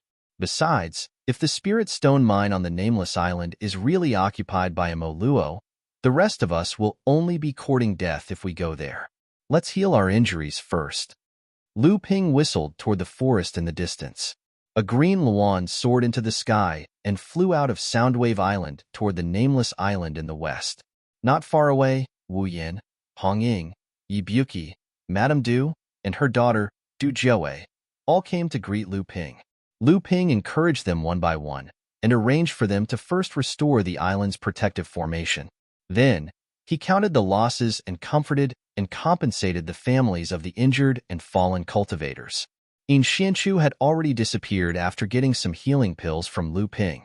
Lu Ping and Qi Lianying returned to the cave residence that Qi Lianying had always kept for Lu Ping. Lu Ping's cave abode was the source of the entire spirit vein on Tingtao Island. Now, the density of the spirit Qi here was close to that of a mid-sized spirit vein, which was obviously the result of Qi Lianying's painstaking efforts. Lu Ping looked at Qi Lianying's delicate face. He didn't know what it looked like under the seal. He sighed and said, "You are still injured. Rest for a while. You will be in charge of everything on this island. I won't be staying here for long." Qi Lianying's face darkened. "These injuries are nothing. With the protection of your Dharma treasure, I didn't get injured again." Lu Ping nodded and said, "This time, I came to the East Sea under the orders of an elder of the sect to kill someone. I'm afraid I'll have to leave soon." Lu Ping paused. Qi Lianying stared at his face, so Lu Ping had no choice but to continue. "I'm afraid I won't be able to accompany you to the North Sea for a while. I wonder how much of your memory has been restored. Should the seal on your face be removed now?" Qi Lianying touched her face and smiled. "Ever since I woke up, the first person I saw was Aunt May. This face has been with me for more than 100 years. If it suddenly changes, I'm afraid even I won't be able to tell which one is me." The two looked at each other in silence. Qi Lianying suddenly smiled and said, "You, In Xianchu, and Ji Xianxian probably have some guesses about my identity, right?" Lu Ping was a little surprised. He then sighed and said, "Don't worry. Just return to the North Sea when the time comes. This may involve the grudges between the elders of the sect, but Zhenling has me to protect you. Even Martial Granduncle Tianxiang won't let you suffer any grievances." A smile flickered in Qi Lianying's eyes. She said, "That's not necessarily true. If mysterious fox sage comes to trouble you, what will you do?" Lu Ping was dumbfounded. The news that Lu Qiner sent back was very fast. "The nameless island has been occupied by Mara. There's a bloody Mara's aura on it, so I don't dare to go near it. However, the Mara there is moving on a large scale. Groups of Mara are flying towards the North Sea." After receiving the news, Lu Ping called for In Xianchu and Qi Lianying. At the same time, he also called for Wu Yin, Hong Ying, and Yi Buki. He originally wanted to call Yu Zhangrui, but he found out that Yu Zhangrui had died in order to save his disciple. His disciple was none other than the Sima who wanted to learn alchemy under Lu Ping. Lu Ping told everyone the news that Lu Qiner had received. He said, "Qin Er's news has confirmed my guess. Mara is moving north on a large scale. The Nameless Island, Soundwave Island, and two of the three islands that are occupied by the two forces happen to be on the route of Mara's advance. That's why they were destroyed." In Xianchu also realized something at this moment. He said, "Could it be that Mara is moving north on a large scale because of the giant spirit stone veins and large spirit stone veins in the depths of the fallen secret realm near the Phantom City?" Lu Ping nodded and said, "Other than the temptation of these veins, I really can't think of anything else that could attract Mara to move north on a large scale." Just as Lu Ping said this, he suddenly sensed something in his divine will. At this moment, Qi Lianying and In Xianchu also sensed something. Almost at the same time, they waved their hands, and two telepathic swords flew into the cave. After the two of them checked the contents, In Xianchu gestured for Qi Lianying to speak first. Qi Lianying nodded and said in a low voice, "I just received news that Mara is moving north on a large scale. Almost half of the islands under the Northern Alliance's control have been wiped out, and there are many casualties. It is said that at least 7 or 8 Dharma adepts of the Northern Alliance and its affiliated forces have fallen, including 2 mid-Dharma adepts. Everyone's hearts sank. Lu Ping frowned and said, "How can the Northern Alliance be so weak? Half of the islands have been taken down. How is this the performance of a large sect? Mara's large-scale northward is not aimed at the Northern Alliance. As long as the island's protective matrix is strong, I think Mara will not delay his purpose of moving north because of attacking these islands. How can they suffer so many casualties?" Qi Lianying looked at Lu Ping and said, "These years, although the Northern Alliance is still known as the second largest sect in the East Sea, the internal affairs of the Northern Alliance have been unstable. There are often rumors of internal strife among the high-level adepts, and there are even rumors that the Northern Alliance may split up. The subordinate forces of the Northern Alliance have also formed their own cliques and are in a state of disunity. This time, they have suffered such heavy losses."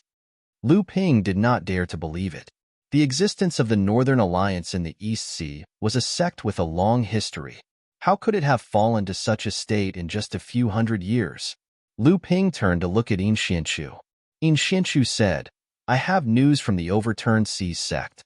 The entire Overturned Seas sect seems to be retreating towards the north of the fallen mystic realm." Lu Ping suddenly stood up and said, "I have to return to Jingzha Island immediately. I will leave everything on Hearing Waves Island to everyone. Set up the island protecting formation as soon as possible, then activate the illusory formation to hide the entire Hearing Waves Island. Although this will consume a lot of energy, as long as we don't attract the attention of Mara, I believe that Hearing Waves Island will not be discovered. However, do not remove the illusory formation before the teleportation formation between Hearing Waves Island and Jingzha Island is opened. I believe that Mara's large-scale invasion of the North will end soon, and the crisis will be resolved by then. Also, do not provoke the Spirit Stone Mine on the Nameless Island. Even if Mara's large-scale invasion is aimed at Phantom City, this mine will still cause a portion of Mara to stay there." Lu Ping said, and was about to leave Soundwave Island. But unexpectedly, as soon as he stepped out of the cave, dwelling, a little girl stopped him and said, "Junior greets Uncle Tian Ping." Lu Ping was a little confused by the uncle. He looked at the little girl and suddenly understood. "You are Du Jialuo's sister, the little fox demon?" The little girl was happy to see that Lu Ping still recognized her. "My brother is Du Jialuo. He is now your disciple. But my name is Du Jiaowei." Lu Ping thought that Du Jiaowei wanted to ask him about Du Jialuo. He said, "Little fox demon has grown up. Not bad. You are in the late blood condensation stage and have a solid foundation. But your brother is now in the core forging stage. You have to work hard. Don't let him fall too far behind." Unexpectedly, the little girl shook her head and said anxiously, "I've already heard about you from Brother Xin Xian. I just want to ask how Brother Xin Xian is doing now. Has he been injured by that blood Shura?" Lu Ping almost choked to death by the words Brother Xin Xian. He finally suppressed the churning in his stomach. When he turned around, he saw that Yin Xianchu, Qi Lianying, and the others all had strange expressions on their faces. He cursed Xin Xian in his heart, but he still said in a pleasant tone, "Don't worry. That guy's life is very tough. He won't die. He will be back after a while."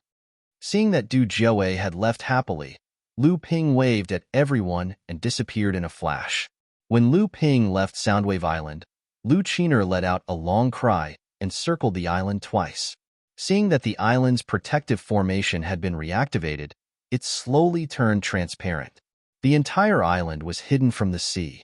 Only then did it carry Lu Ping in the direction of Jingzha Island.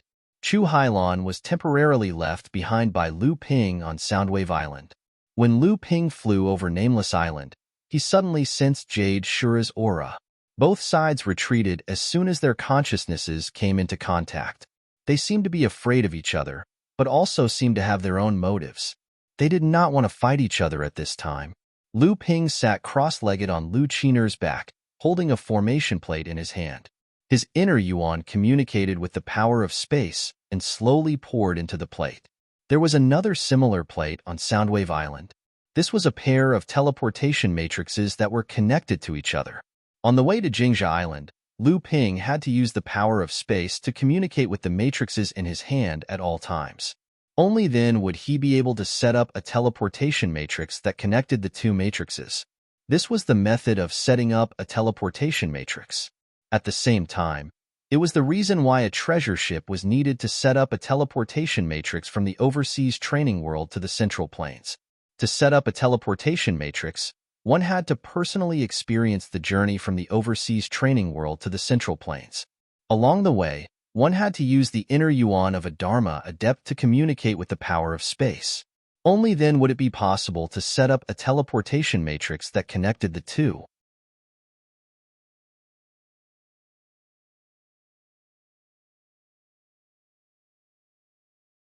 Chapter 10:11. The setting up of the teleportation formation required a Dharma adept to carry a teleportation formation plate with him and communicate with the power of space along the way. Although this was not a problem for Lu Ping, the only problem was that the process could not be interrupted. Even so, Lu Ping was bored out of his mind, so he took out two of his biggest gains from his trip to Hearing Waves Island. The first was naturally the invisible flying sword that Lu Xiaoping had obtained after killing the water Shura. This flying sword was completely colorless and transparent. Only when it was attacked by other treasures and invaded by the opponent's inner yuan would it appear in different colors because of the opponent's inner yuan. Moreover, this hidden sword had excellent invisibility. No matter how one looked at it, its quality was better than the water spirit sword in Lu Ping's hands. It was just that this hidden sword was a companion spiritual treasure. Although it had been saved after Lu Ping had killed the blood Shura, in Lu Ping's hands, it could only be used as an ordinary treasure. As for its invisibility effect, it could not be used at all. Lu Ping knew that this was because this companion spiritual treasure had not been modified. This caused the hidden sword to treat all inner yuan other than the fallen blood Shura as an invasion from the outside. Therefore, after Lu Ping's inner yuan was injected into the sword, not only did the hidden sword lose its invisibility effect, it became a flying sword of blue and purple with a hint of gold. Lu Ping reached out and summoned the blue water spirit sword. He did not know if the two could be combined. If it was successful, perhaps the hidden sword's quality could be improved by another level.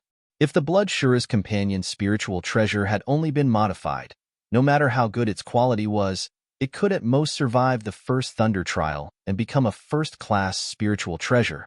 To survive the second Thunder Trial, the spiritual treasure's quality had to be improved again. If this invisible hidden sword could be combined with the water spirit sword, although its quality would definitely be greatly improved, and it would not be a problem to survive the first Thunder Trial, it would be difficult to say for the second Thunder Trial. The second treasure was naturally the Fire Azura's fire seed that even Chu Hailan didn't hesitate to fight over with Lu Ping. Lu Ping had thought he was lucky enough to get two primordial spirit treasures at once, but the Fire Shura had died and only the Origin Tinder was left behind. The companion spiritual treasure that Lu Ping was looking forward to didn't actually have the ability to simulate various spirit fires. It could only greatly increase the power of various fire god arts that Fire Azura cast. The Fire Shura's attack was strong enough, but the accompanying spiritual treasure in its hand was strictly an auxiliary spiritual treasure, not an offensive one. The treasure that could simulate various forms of spirit fires was the Origin Tinder left behind by the Fire Shura after its death.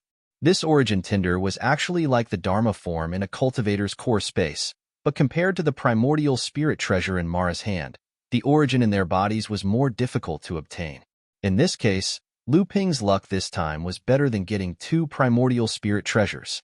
The Origin Tinder was suspended in Lu Ping's palm, but Lu Ping did not dare to use his real essence to enter it, because Lu Ping's water attribute real essence would not only be repelled by the Origin Tinder, but would also be immediately damaged by the erosion of Lu Ping's real essence. Lu Ping had already tried it once, and the Origin Tinder, which was already dying, suddenly became even dimmer after coming into contact with Lu Ping's real essence. Lu Ping thought about it, and put the Origin Tinder on top of a spirit stone. Then, Lu Ping saw that the spirit stone began to melt like a candle, and the spirit qi contained in it was absorbed by the Origin Tinder, without the slightest leakage. The Origin Tinder absorbed the spirit stone in a flash, but because of the invasion of Lu Ping's real essence, the dim Origin Tinder still could not recover to its previous state. Seeing this, Lu Ping put 7 or 8 spirit stones under the origin tinder. After the origin tinder swallowed them one by one, the dim origin tinder seemed to recover a little. Lu Ping shouted, "This was really a bottomless pit of spirit stones. If this thing really had many magical effects like before, who knew how many spirit stones it would take to support these magical effects one by one?" Lu Ping pondered for a moment and made up his mind. He took out a top-grade spirit stone and placed it under the fire seed. The flame on the origin tinder, which had always been calm, immediately jumped. Lu Ping cursed inwardly, and his divine sense quickly invaded the flame. Suddenly, a flame appeared in the origin tinder, and under the control of his divine sense, the flame constantly changed. These were the 5 kinds of flames that Lu Ping had seen in the hands of the fire Azura. When Lu Qin carried Lu Ping to Jingzha Island, the time it took them was about the same as Ji Xianxian's wooden bird puppet. This surprised Lu Ping a little. Ji Xianxian was indeed a grandmaster puppeteer. But then again, when Lu Ping thought about it, Ji Xianxian had secretly kept a lot of good stuff for himself when he created his avatar. It wouldn't be right if the wooden bird puppet was slower. When Lu Ping met Tian Kong Laozu had already known about Mara's large-scale northward march. Lu Ping was not too surprised about this. After all, Jinling had been operating on Jingzha Island for a long time. It would be unreasonable to say that there were no hidden forces in the East China Sea. Lu Ping handed the array disc in his hand to Daoist Xianpeng. The 2 third-generation disciples, Wei Xuanheng and Su Xianpeng, were old acquaintances of Lu Ping when he first entered Feiling Island. However, as disciples of Daoist Xian Su, they had been stationed on Jingzha Island and rarely returned to the North Sea. Therefore, they were not prominent among the third-generation disciples of North Sea Jinling. However, Lu Ping knew that the cultivation achievements of these 2 people were considered outstanding among the third-generation disciples of Jinling. Wei Xuanheng's cultivation had broken through the late core forging realm. He had sparred with Du Feng before. Although he was no match for Du Feng's murderous swordsmanship that he had honed over the years, his solid cultivation was still recognized by Du Feng. As for Daoist Xianpeng's cultivation, although it had fallen a little, and he was only 1 step away from breaking through to the late core forging realm, Daoist Xianpeng was an array master. His attainments in arrays and prohibitions were not inferior to Black Fox's. It was only because Jingzha Island was isolated in the East China Sea that the island's protective array formation needed him to guard it. That was why he had been staying on Jingzha Island all this time. Otherwise, with Daoist Xianpeng's attainments in arrays, he would have been sent back to repair the treasure ship long ago. When Tiankong Laozu saw that Lu Ping had returned, he knew that the siege on Jingzha Island had been resolved, so he said, "You're back at the right time." From the current situation, this group of Mara is most likely heading for the Spirit Stone Mine in Phantom City. Phantom City has already sent out an edict, requesting all sects that have a share of the Spirit Stone Mine in Phantom City to send Dharma adepts there to help guard it. This is to prevent Mara from taking over the Spirit Stone Mine there. Lu Ping knew the importance of the Spirit Stone Mine there. After all, it was the only large Spirit Stone Mine in the hands of the humans overseas. In addition, there were 4 other branches that were also large mines. Such an important place was related to the supply of spirit stones to the entire overseas training world. Naturally, they could not afford to lose it. So he said, "Do you want me to go on behalf of our sect?" Tiankong Laozu shook his head and said, "According to our sect's share of the mine, we need at least 1 mid-Dharma adept to go this time.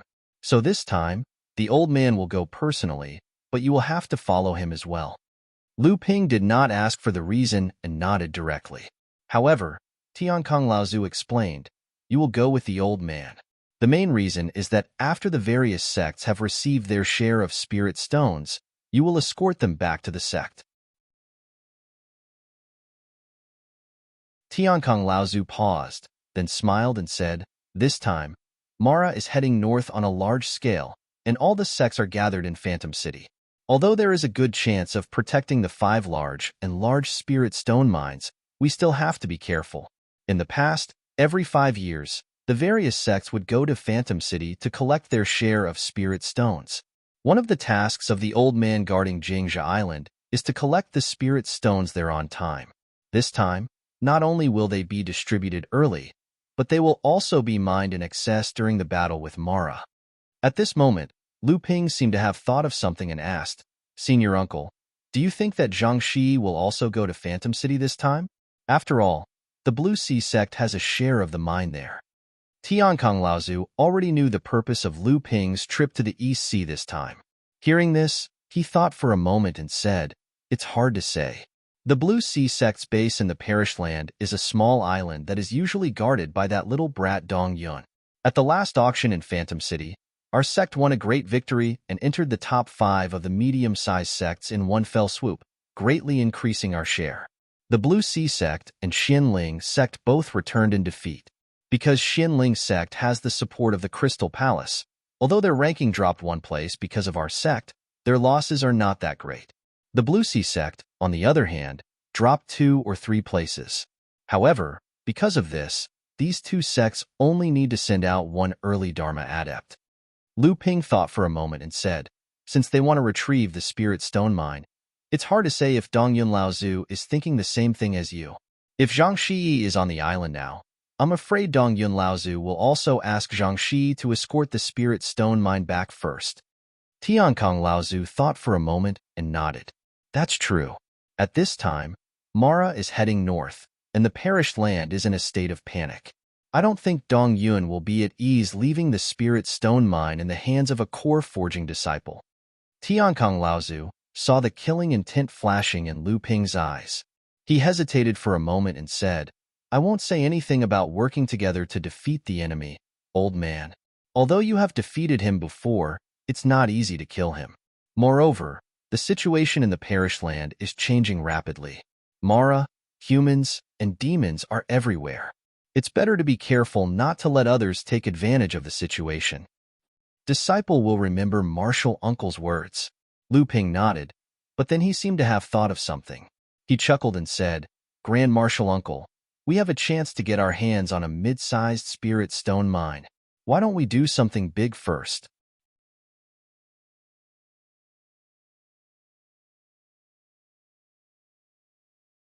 Chapter 10-12. Hearing Waves Island and Jolting Hibernation Island were originally connected by a teleportation formation. However, when Mara besieged Hearing Waves Island, he used the power of space to temporarily isolate the 2 teleportation formations. This was also a common method used by the 2 sides when they fought. First, they had to cut off the other side's reinforcements and escape routes. After Hearing Waves Island was breached, the teleportation formation was immediately destroyed. So Lu Ping had no choice but to reconnect the 2 teleportation formations. This time, Lu Ping's teleportation formation was clearly much better than the previous one. Previously, it was only a small teleportation formation, similar to the teleportation formation at the bottom of the sea outside Huanyu Island. It could only teleport 1 person at a time. This time, the number of people that could be teleported each time was increased. This way, even if Hearing Waves Island was in danger again, it would not be easy to isolate the teleportation formation again. Rumble. Under Taoist Xianping's control, the teleportation formation connected to Hearing Waves Island was finally opened. However, the moment the teleportation formation was opened, the entire teleportation formation plate was already suffused with the light of teleportation. Everyone was puzzled. Who was so impatient? Could it be that something happened on Hearing Waves Island again? After the light flashed, a little girl in her teens appeared in the teleportation formation. Ignoring the strange gazes of the surrounding cultivators, she opened her mouth and shouted, Brother Xin, where are you? The surrounding Zhenling disciples looked at each other. Lu Ping held his forehead with one hand and thought, Ji Xin, you scourge, even I can't save you now. Tiankong Laozu looked into the distance and narrowed his eyes slightly. He said, Mixed human and demonic. Fox bloodline. Ji Xin is so bold and has such high taste. Is he going to repeat Yin Xuanchu's mistakes again? Lu Ping hurriedly said, Grandmaster, please calm down. Perhaps he's just a child who doesn't know any better and can't be taken seriously. At the edge of the teleportation formation in the distance, Ji Xin practically leaped and ran. He arrived before Du Jiaowei in a flash and said with a sullen face, Little ancestor, why did you come here? Who told you to come? Du Jiue scoffed. I was worried about you. The surrounding Jinling cultivators could not help but laugh. As Ji Xianxian comforted the little ancestor, he repeatedly bowed to his fellow disciples and said, Didn't senior brother Tianping go to Soundwave Island? Doesn't that mean I'm fine? Xin Peng, Daoist Xin Heng, and the others laughed as they turned to leave. Then, they heard Du Jiue's voice coming from behind them again. How can you be at ease when he didn't see you? Aren't wives always so concerned about their husbands? Haha, hee hee.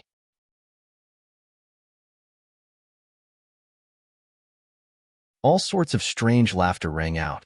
Even Ji Xianxian, who had always been thick-skinned, couldn't help but turn red at this moment. Let's go, let's go. I'll bring you back first. We can use the teleportation formation to leave. He knew Du Jiue's identity and didn't dare to cause any trouble here. However, he heard Du Jiue shake her head and say, No, no, I want to play here. This place is even bigger and more beautiful than Soundwave Island. Humph. Tian Kong Laozu's cold snort exploded in their ears. Not only Du Jiue, even Ji Xianxian was shocked. When Du Jiue looked around in confusion, Ji Xuanxuan's face turned green. He dragged the little ancestor to the teleportation formation. After a flash of white light, the two of them were already heading towards Soundwave Island. Lu Ping saw Tian Kong Laozu's ugly expression and cautiously said, It's just a child playing around. Martial granduncle doesn't have to mind. Tian Kong Laozu glanced at Lu Ping and said, Old man isn't blind yet. Why are there all sorts of people on that island of yours? You even have a bunch of demonic pets under your command. Aren't you afraid that one day someone will come looking for trouble? Lu Ping saw that the flames of war had implicated him and hurriedly smiled awkwardly without saying a word. Tian Kong Laozu didn't pursue the matter further. Instead, he asked, You just said there's a medium-sized spirit stone vein? The East Sea Mara's large-scale march north had not only exceeded the expectations of the large and small sects of the East Sea, but even a colossus like the Northern Alliance had suffered heavy losses. At this time, almost all the sects of the East Sea had begun to gather their forces in Phantom City, preparing to resist the upcoming Mara army. After Mara passed through, the original large and small forces were either wiped out or driven away. Under the situation where the Northern Alliance was unable to recover, there was a huge gap in power. Originally, under the pressure of Mara's calamity, the major sects didn't have the heart to care about such a gap. However, the North Sea's cultivation world was an exception. Perhaps it was an extra favor from God for the North Sea's impoverished cultivation world. This time, the North Sea's calamity of Mara's calamity had been heavily damaged by the combined forces of the human and demon clans, alleviating the situation of the entire North Sea's cultivation world. After that, although Mara made a comeback, the momentum was no longer the same as before. If it had been any other sect, it would have been fine, as there was simply no spare manpower to send to the East Sea. However, this was not the case for Jinling. Including Xiang Lu Laozu, Jinling had 16 Dharma adepts on the surface. Just in terms of numbers, they were already no weaker than an ordinary large sect.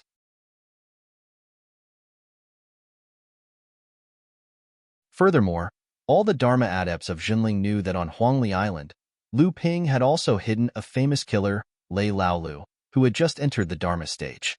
Before this person had entered the Dharma stage, he was already no weaker than the direct disciples of the major sections. No one knew how strong he was now, but people like Tian Shu and Tianxin Laozu were definitely no match for him. With so many Dharma adepts, even though almost all of them had their own duties, if Jinling squeezed for a while, perhaps one or two Dharma adepts could be freed up to help out.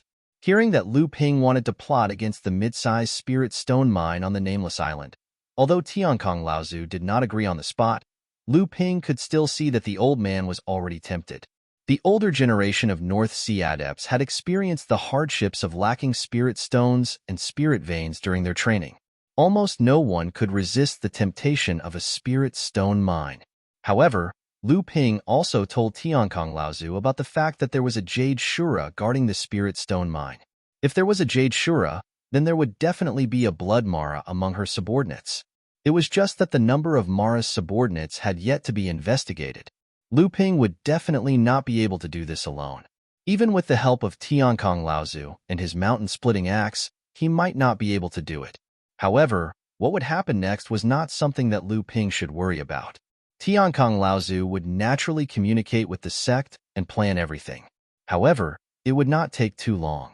After all, although Phantom City had set up layers of traps in the fallen Mystery Land to weaken the power of Mara's army, and Jingshi Island was not on the route of Mara's army, it would not take too long. If Mara's army really did arrive at Phantom City, then Tiankong Laozu would also have to rush over to defend it. After all, Jinling had a lot of benefits there. In a secret room on Jingshi Island, Tiankong Laozu was already busy planning the Spirit Stone Mine. Therefore, most of the spirit veins on the island had been drawn into Lu Ping's secret room. The battle with the Fire Shura was the most exhausting battle that Lu Ping had ever had. The inner yuan in his body had not yet fully recovered. Taking advantage of this time, Lu Ping could seize the time to train. Lu Ping took out the Linglong wine cauldron. The essence of the fallen water Shura came out and was quickly subdued by Lu Ping's inner yuan. He began to refine it. Ever since Lu Ping had advanced to the Dharma stage on Failing Island, he had not put his heart and soul into training. Even so, in these few years, the Dragon Dharma power in Lu Ping's core space had grown by 2 or 3 feet, reaching a length of 7 or 8 feet. If other Dharma adepts knew about this, they would definitely say that it was impossible. In fact, even Lu Ping himself felt that it was a little unbelievable. However, when he saw the pure yang pearl that the Dragon Dharma power had been refining every day, and the pure yang essence that was hidden in the Dharma power's auspicious cloud, which had shrunk to half its original size, Lu Ping seemed to have found the reason. With the refinement of this essence, the inner yuan in Lu Ping's body did not completely recover. Even the Dragon Dharma power in his core space seemed to have grown by 2 inches. However, more of the essence was absorbed by the natal Genshin formation that surrounded the Dragon Dharma power. Only a very small part of this essence was beneficial to Lu Ping's training. The rest was extremely helpful in improving the quality of treasures of the same element.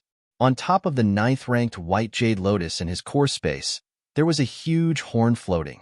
This mysterious horn was something that Lu Ping had found in the deepest part of the West Wilderness Lake of the Sage Fallen. Lu Ping instinctively felt that this horn was very important.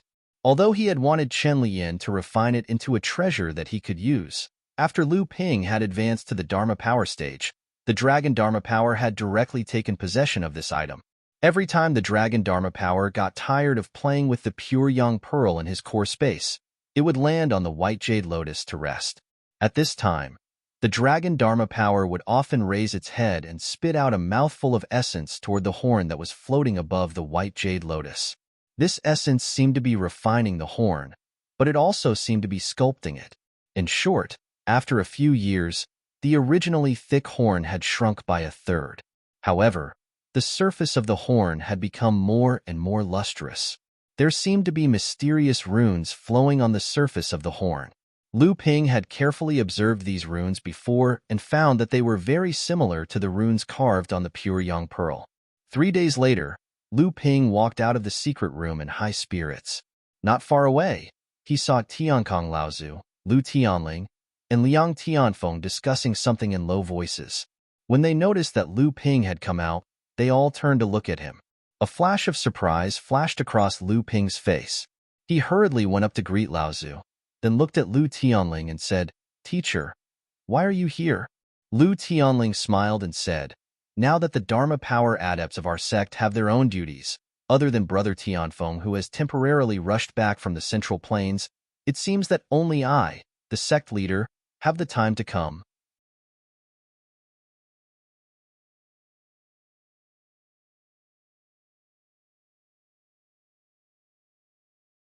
Chapter 10:13. In Xianchu was disheveled as he flew in the air. However, no matter how he used his concealment technique, the wind Azura behind him was always able to detect his tracks and quickly caught up to him. After this, he would go into seclusion. When he got the spirit forging pill that senior brother Tianping refined, he would definitely advance to the peak of the core forging realm and condense a 9th-grade golden core. In Xianchu made up his mind as he fled. He had suffered enough because of his insufficient cultivation, but he never thought that he would always provoke an existence that far surpassed his cultivation. Seeing that he was about to be caught again, Xianchu had no choice but to say, "All right, this time it's up to you." The Wind Azura obviously had the idea of capturing him alive. Seeing that he was unable to escape, it immediately went forward to grab Xianchu's shoulder. Unexpectedly, at this moment, a little person about a foot tall suddenly appeared on Xianchu's shoulder. He grinned at the Wind Azura and pulled his right hand behind him. A 5-inch wooden sword was immediately unsheathed and slashed at the Wind Azura's outstretched claw. There was a loud boom. Unexpectedly, the Wind Azura let out a strange cry and suddenly withdrew his hand, only to find that one of his hands had already been pierced. When he looked up, Xianchu had already taken the opportunity to escape. Lu Ping was discussing the situation of the East Sea with Tian Kong and Tian Ling when a decree suddenly appeared out of nowhere. Tian Kong Laozu held the decree in his hand and couldn't help but frown. He said, "Mara's army came very aggressively. The various forces of Phantom City set up 7 lines of defense on the path that Mara's army must pass through, but in just a few days, 4 of them have been broken through. They suffered heavy losses, and 2 Dharma adepts could not escape at the last moment and have already fallen." Lu Tianling's expression was also very ugly. Is Phantom City urging Uncle Master to go and participate in the defense again? Old Ancestor Heavenly Kong said, "That's right. The other party only gave us 3 days' time. Now, the cultivators of all the big sects in South Sea have already arrived one after another. If we are late instead, we will be criticized by others instead." Furthermore, when Illusionary Spirit City renegotiated the distribution of the sects previously, our sect's sudden rise had offended numerous sections. When the time comes, it's hard to guarantee that these sects won't hit us while we're down and settle the score later. Just as old ancestor Tian Kang's voice landed, a sound transmission spell sword also passed through the island's protective formation. Lu Ping's divine will stirred, and he stretched his hand out towards the spell sword. The spell sword then landed in his hand. Although there were several Dharma adepts on Hearing Wave Island now, as a precaution, they had also activated an illusory array like Hearing Wave Island. It was not easy for adepts below the Dharma stage to discover jolting hibernating island on the sea unless they had special secret techniques. After Lu Ping finished reading, he handed the sound-transmitting sword to Lu Tianling and said, "Things are not good. Xianchu sent news that the Nameless Island not only has a Jade Shura guarding it, but there are also 4 Blood Mara subordinates. One is a Wind Shura, one is an Ice Shura, one is a Water Shura, and one is a Blood Demon. In addition, there are also dozens of big Mara, and there are many small Mara." On the side, Tian Kong Laozu snorted coldly and said, "What? That little bastard Xianchu is not willing to send the news himself? Must he use a sound-transmitting sword?" Lu Ping laughed bitterly to himself and said, "Wouldn't it be faster to send the news this way?" Tian Kong Laozu snorted coldly and stopped talking. Lu Tianling said, "This is a bit tricky. With Uncle Tian Kang's mountain-splitting axe, he can fight with the Jade Shura. As for the remaining 4 Blood Shura, Tianping should be able to defeat one of them one-on-one, but it's hard to say if he faces 2 of them. After all, when you killed the 2 Blood Shura on Hearing Waves Island, not only did Xianchu hold them back, but you also had the help of Chu Hailon from the Green Sea Snakes. But with the strength of your Uncle Tianfeng and I, at most, we can fight to a draw with 1 Blood Shura each. Even so, the remaining dozens of big Shura will be a difficult task." Liang Tianfeng smiled bitterly and said, "Junior sister, you don't have to cover for me. With my ability, it's fine if I fight with 1 Shura for a while, but I will definitely lose after a long time." Lu Tianling said, "It's a pity that Chu Hailon has already taken the only remaining cultivator of the AI family to the Carefree Pavilion. Otherwise, with his help, there might still be hope this time." Liang Tianfeng also said, "There are only 20 core forging cultivators on Jingzha Island. Xian and Xianchu are good fighters, and there are only 30 core forging cultivators on Hearing Waves Island. Even if this is a sneak attack, I'm afraid the odds of winning are not high." Tian Kong Laozu thought for a while and said, "Even if there is a chance of winning, we can't make a move. Are you willing to lose 20 out of 30 core forging cultivators?" We can't fight recklessly unless it's absolutely safe.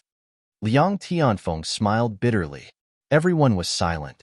At this time, Lu Ping said in a low voice, "Disciple is confident that he can hold off the three-headed blood Mara outside the Nameless Island." The cultivators on Jinling and Hearing Waves Island had secretly gathered together. The few people in the lead were the second-generation cultivators: Spiritual Master Xian Su, Spiritual Master Xian Tong, Yao Yong, Du Feng, Xian Ling, Ji Xian Xian, Yin Xian Chu, Wei Xuanheng, and other late-stage core forging cultivators.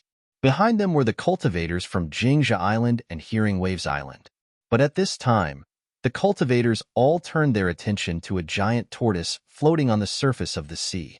On top of the giant tortoise, there were a few monster cultivators that they couldn't see clearly. Aside from the giant tortoise, the chubby young man, and the young girl dressed in cyan and red clothes, who Yao Yong and the others recognized as Lu Qin De Gui, De Bao, and Lu Ping's mount, the others looked to be around 14 or 15 years old. None of them knew who they were, especially the four with the highest strength. Not to mention Lu Qin the other three were at the 8th stage of core forging, but their surging auras made Ji Xian Xian secretly think that if he were to encounter any one of them, he would most likely lose. In the sky above the Nameless Island, Tian Kong Laozu and the others were floating in the air. On the island, Mara seemed to have sensed something and curled up in the spirit vein. Old ancestor Tian Kong opened his mouth and wanted to dissuade Lu Ping again, but after a second thought, he realized that even he himself couldn't see through Lu Ping's strength. Thus, he could only say, "You have to think this through. If 3 blood demons join hands, even I will have to retreat if I see them. Even if I have an avatar to help me, I will still have to act within my means. Your safety is of utmost importance to our sect. Not to mention one mid-sized spirit stone mine. Even if it's 2 or 3, we won't exchange it." Lu Ping was touched and said, "Don't worry, Martial Uncle, I understand." Lu Tianling knew that his disciple always planned before he acted, and would never do something he wasn't sure of. Although he was surprised that his disciple had grown so much, he still said, "In that case, we have a chance of winning this time. I have the Thunder Spirit Whip, so I'll deal with the remaining Blood Shura. This way, senior brother Tianfeng can free up his hands to kill the late-stage core forging Big Mara first, and then help me break the stalemate." Seeing Liang Tianfeng nod, Lu Tianling continued to make arrangements. "This time, we're only going for the Spirit Stone Vein. If you can expel the Mara inside, don't kill it, so as to avoid unnecessary casualties." Tian Kong Laozu took out the mountain-splitting axe, and the aura that he restrained suddenly surged toward the Nameless Island under his feet. He let out a long roar, and an unparalleled power with a strong sense of provocation rolled toward the Jade Shura hiding in the Spirit Stone Vein. Roar. A roar that didn't want to be outdone sounded from underground, and the wind and clouds surged in the sky. A deep hole that seemed to have crossed an unknown space from underground reappeared in the sky, and a Jade Shura flew out of the door, rushing straight toward Tian Kong Laozu. The mountain-splitting battle axe in old ancestor Tian Kang's hand cleaved out, and the huge power forced the Jade Shura to temporarily dodge this full power strike. Old ancestor Tian Kong took the chance to circle around, and at the same time, he lured the Jade Shura far away from Nameless Island. Although the high-level Mara also had intelligence, it was still a lot lower than the humans and demons. After the Jade Shura was provoked by Laozu, the Mara in the Spirit Stone Vein on the Nameless Island was also alarmed. For Blood Mara rushed out of the ground at the same time, and the black clouds around the Blood Demon rolled, and a sharp roar spread out in all directions. "Not good, stop it!" Lu Tianling shouted, and at the same time, he swung a whip in the air, and a few bolts of lightning struck toward the black clouds. Without waiting for Lu Tianling's reminder, Lu Ping also had a treasure in his hand, and he flew into the sky. Lu Tianling and Liang Tianfeng knew that Lu Ping had a 7-treasure thunder calabash, but this was the first time they had seen it. The mouth of the thunder calabash flashed, and a thick bolt of lightning fell. It split into 4 in the air, and 4 blood Mara were taken. At the same time, a golden rock flew out of Lu Ping's body, and clouds gathered after the rock flew past, forming a giant sail that covered the Jinling and Soundwave Island cultivators behind Lu Ping and the others. The blood demon's soul-devouring magic was blocked by the golden rock circling above the clouds. In Xianchu, Ji Xianxian, and the others under the clouds only felt a sting in their ears, and then they were unaffected. The lower-level cultivators behind them only felt dizzy, and they only needed to use their divine will to wake up. Although at the level of the blood demon, normal lightning magic didn't have much of an effect on it, it was first attacked by Lu Tianling's lightning whip, and then the 7 treasure thunder calabash used another lightning magic. The 2 lightning magic were used in a hurry, but the people who used it were Dharma adepts. The blood demon didn't dare to take it head-on, and could only let out a strange cry, and a cloud of black fog quickly retreated. At the same time, Lu Ping's divine will rushed toward the blood demon like a flood that had opened the floodgates, and it brought up a gust of wind in the sky. However, the strange thing was that every time the surging divine will splashed like a wave, a layer of invisible but real flame would burn above the divine will.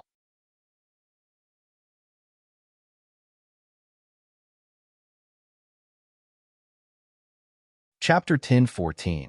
Lu Ping's divine sense seemed to have frightened the blood demon.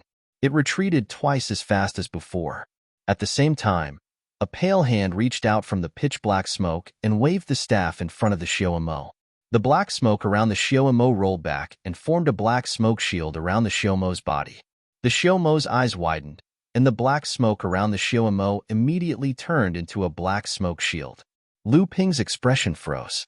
This was the first time he had seen the blood demon use the accompanying spiritual treasure in its hand to cast a spell. Whoosh! The huge wave of Lu Ping's will collided with the shield, stirring up a violent wind that raged wildly in the sky. The layer of flame attached to the will burned the black fog shield with a chi-chi sound.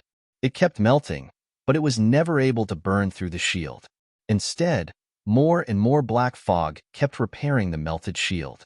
Just as the other 3 blood demon clones were dispelling the attack of Lu Ping's 7 treasures thunder calabash, Lu Ping pointed his finger at one of the blood demon. With 2 crisp clangs, the thin water-long stream sword was unsheathed and attacked the blood demon from both sides. The blood Azura was not afraid at all. It rolled up a gust of wind and clashed with the pair of flying swords. Amidst the chaotic clanging sounds, the magic weapons and spirit treasures of both sides had clashed hundreds of times in the blink of an eye. At this time, Lu Tianling's thunder spirit whip had already lashed at the other blood demon, and the 2 sides were soon in a mess. At this time, the remaining blood demon saw that Liang Tianfeng was the only Dharma adept left on the field, and it immediately rushed towards him with a grin. Unexpectedly, just as the blood demon was in mid-air, a little person about a foot in size suddenly jumped in front of him, stretched out his right arm, and shouted, "Unsheathe!" A 5-inch short sword shot out from the back of the little person and flew towards the eyes of the blood demon.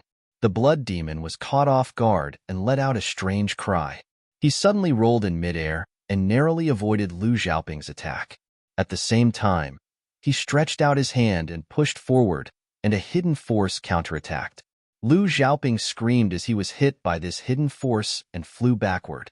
However, his body was intact and did not suffer the slightest injury. Just as the few Dharma adepts fought with the blood Mara, hundreds of Mara emerged from the ground of the unnamed island.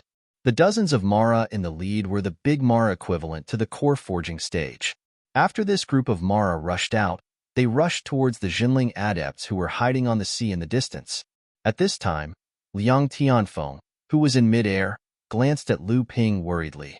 He saw that although Lu Ping was at a disadvantage under the attacks of 3 blood Mara, there was no panic on his face. He was still calmly resisting the attacks of 3 Mara, and it seemed that he could still hold on for a while. Liang Tianfeng Laozu knew that he didn't have much time. Not to mention Lu Ping, even if Tiankong Laozu would not be defeated in a short period of time, he was afraid that something might happen if time dragged on. However, the situation on Lu Tianling's side was beyond his expectations. Lu Tianling, with the thunder spirit whip in her hand, was suppressing the blood demon. Junior sister Lu's strength had actually reached such a level. He didn't think much of it when he heard that she was sneak attacked by Zhang Shi, But now it seemed that junior sister Lu's strength was already above junior sister Tianqin's. Liang Tianfeng looked at Lu Tianling with a complicated expression, and then swept up a whirlwind and rushed towards the great Shuras who were running at the front of the unnamed island. Liang Tianfeng's arrival clearly caused the demonic Luos that had rushed out to panic. However, the demonic Luos were indeed a race that did not fear death. Very soon, over a dozen of the strongest great Azuras flew out from the ranks and charged toward Liang Tianfeng. Without the obstruction of the strongest great Shuras, the pressure on the Zhenling side was greatly reduced. Qi Lianying reached out and took out a treasure the size of a bell. The bell expanded to 2 feet in the air. It was a copper bell. Dang! The copper bell was struck by Qi Lianying's quintessential essence as a hammer, and the huge roar created layers of strange sound waves. In the ears of cultivators, it was only a little ear-piercing after using quintessential essence to block it, but in the ears of the charging Mara, it was like a stick to the head. Almost half of the dozens of great Shuras charging at the front were instantly shattered, and one by one, they began to fall from the sky. The ones that could still maintain their bodies were also scattered, and during the process of flying, they appeared to be in a state of stagger. As for the little Mara that followed behind the group of great Shuras, it was even more unbearable. Like dumplings, they splashed on the surface of the sea, creating one bubble after another. Xian Su, Xian Tong, In Xian Chu, Ji Xian Xian, Lu Qiner, Samling, and the other late-stage core forging cultivators took the opportunity to attack from above and below the sea. In just a moment, 7 or 8 great Shuras had fallen. At this time, Qi Lianying struck the copper bell in his hand for the second time. This time, some of the weak little Mara's figures completely collapsed, and many of them completely fainted. However, the great demonic auras were prepared this time. Although they still roared loudly in pain when the bell rang, they did not cause large-scale chaos again.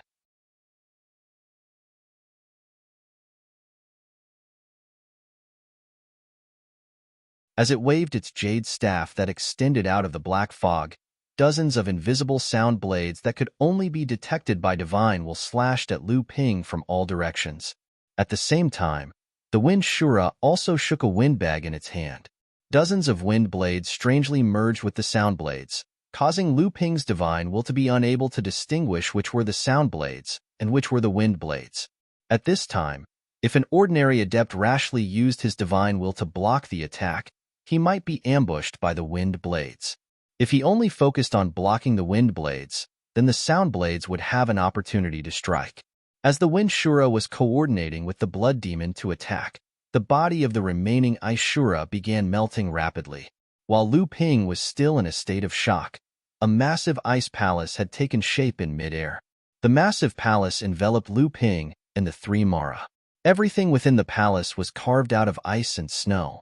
A chilling power condensed within the palace, and Lu Ping felt as though his breathing was about to freeze.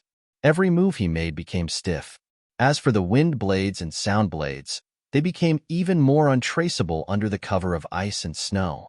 This was originally an exquisite cooperation between the Mara. Although they did not know how many unknown tricks the person in front of them had up his sleeves, when the 3 Mara joined forces to besiege him, even someone as powerful as Lu Ping could not help but show a hint of solemnity on his face. A milky white halo suddenly flickered under Lu Ping's feet, and a huge 9th-grade white jade lotus slowly bloomed in the sky. As the lotus bloomed, the boundless, auspicious clouds spread out in all directions at the same time. When the white jade lotus bloomed under Lu Ping's feet, the boundless sea of flowers began to appear in midair due to the spirit energy that gathered. Countless spirit energy petals began to fall from the sky. Although dozens of powerful sound blades and wind blades eventually shattered the outermost layer of auspicious clouds, they were knocked down by the countless falling petals of the white jade lotus. The ice Shura was holding an ice ball that shone with a chilling light in its hand.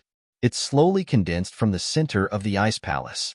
The chilling ice palace became even colder, as though the boundless sea of spirit energy flowers was about to wither in the bitter cold.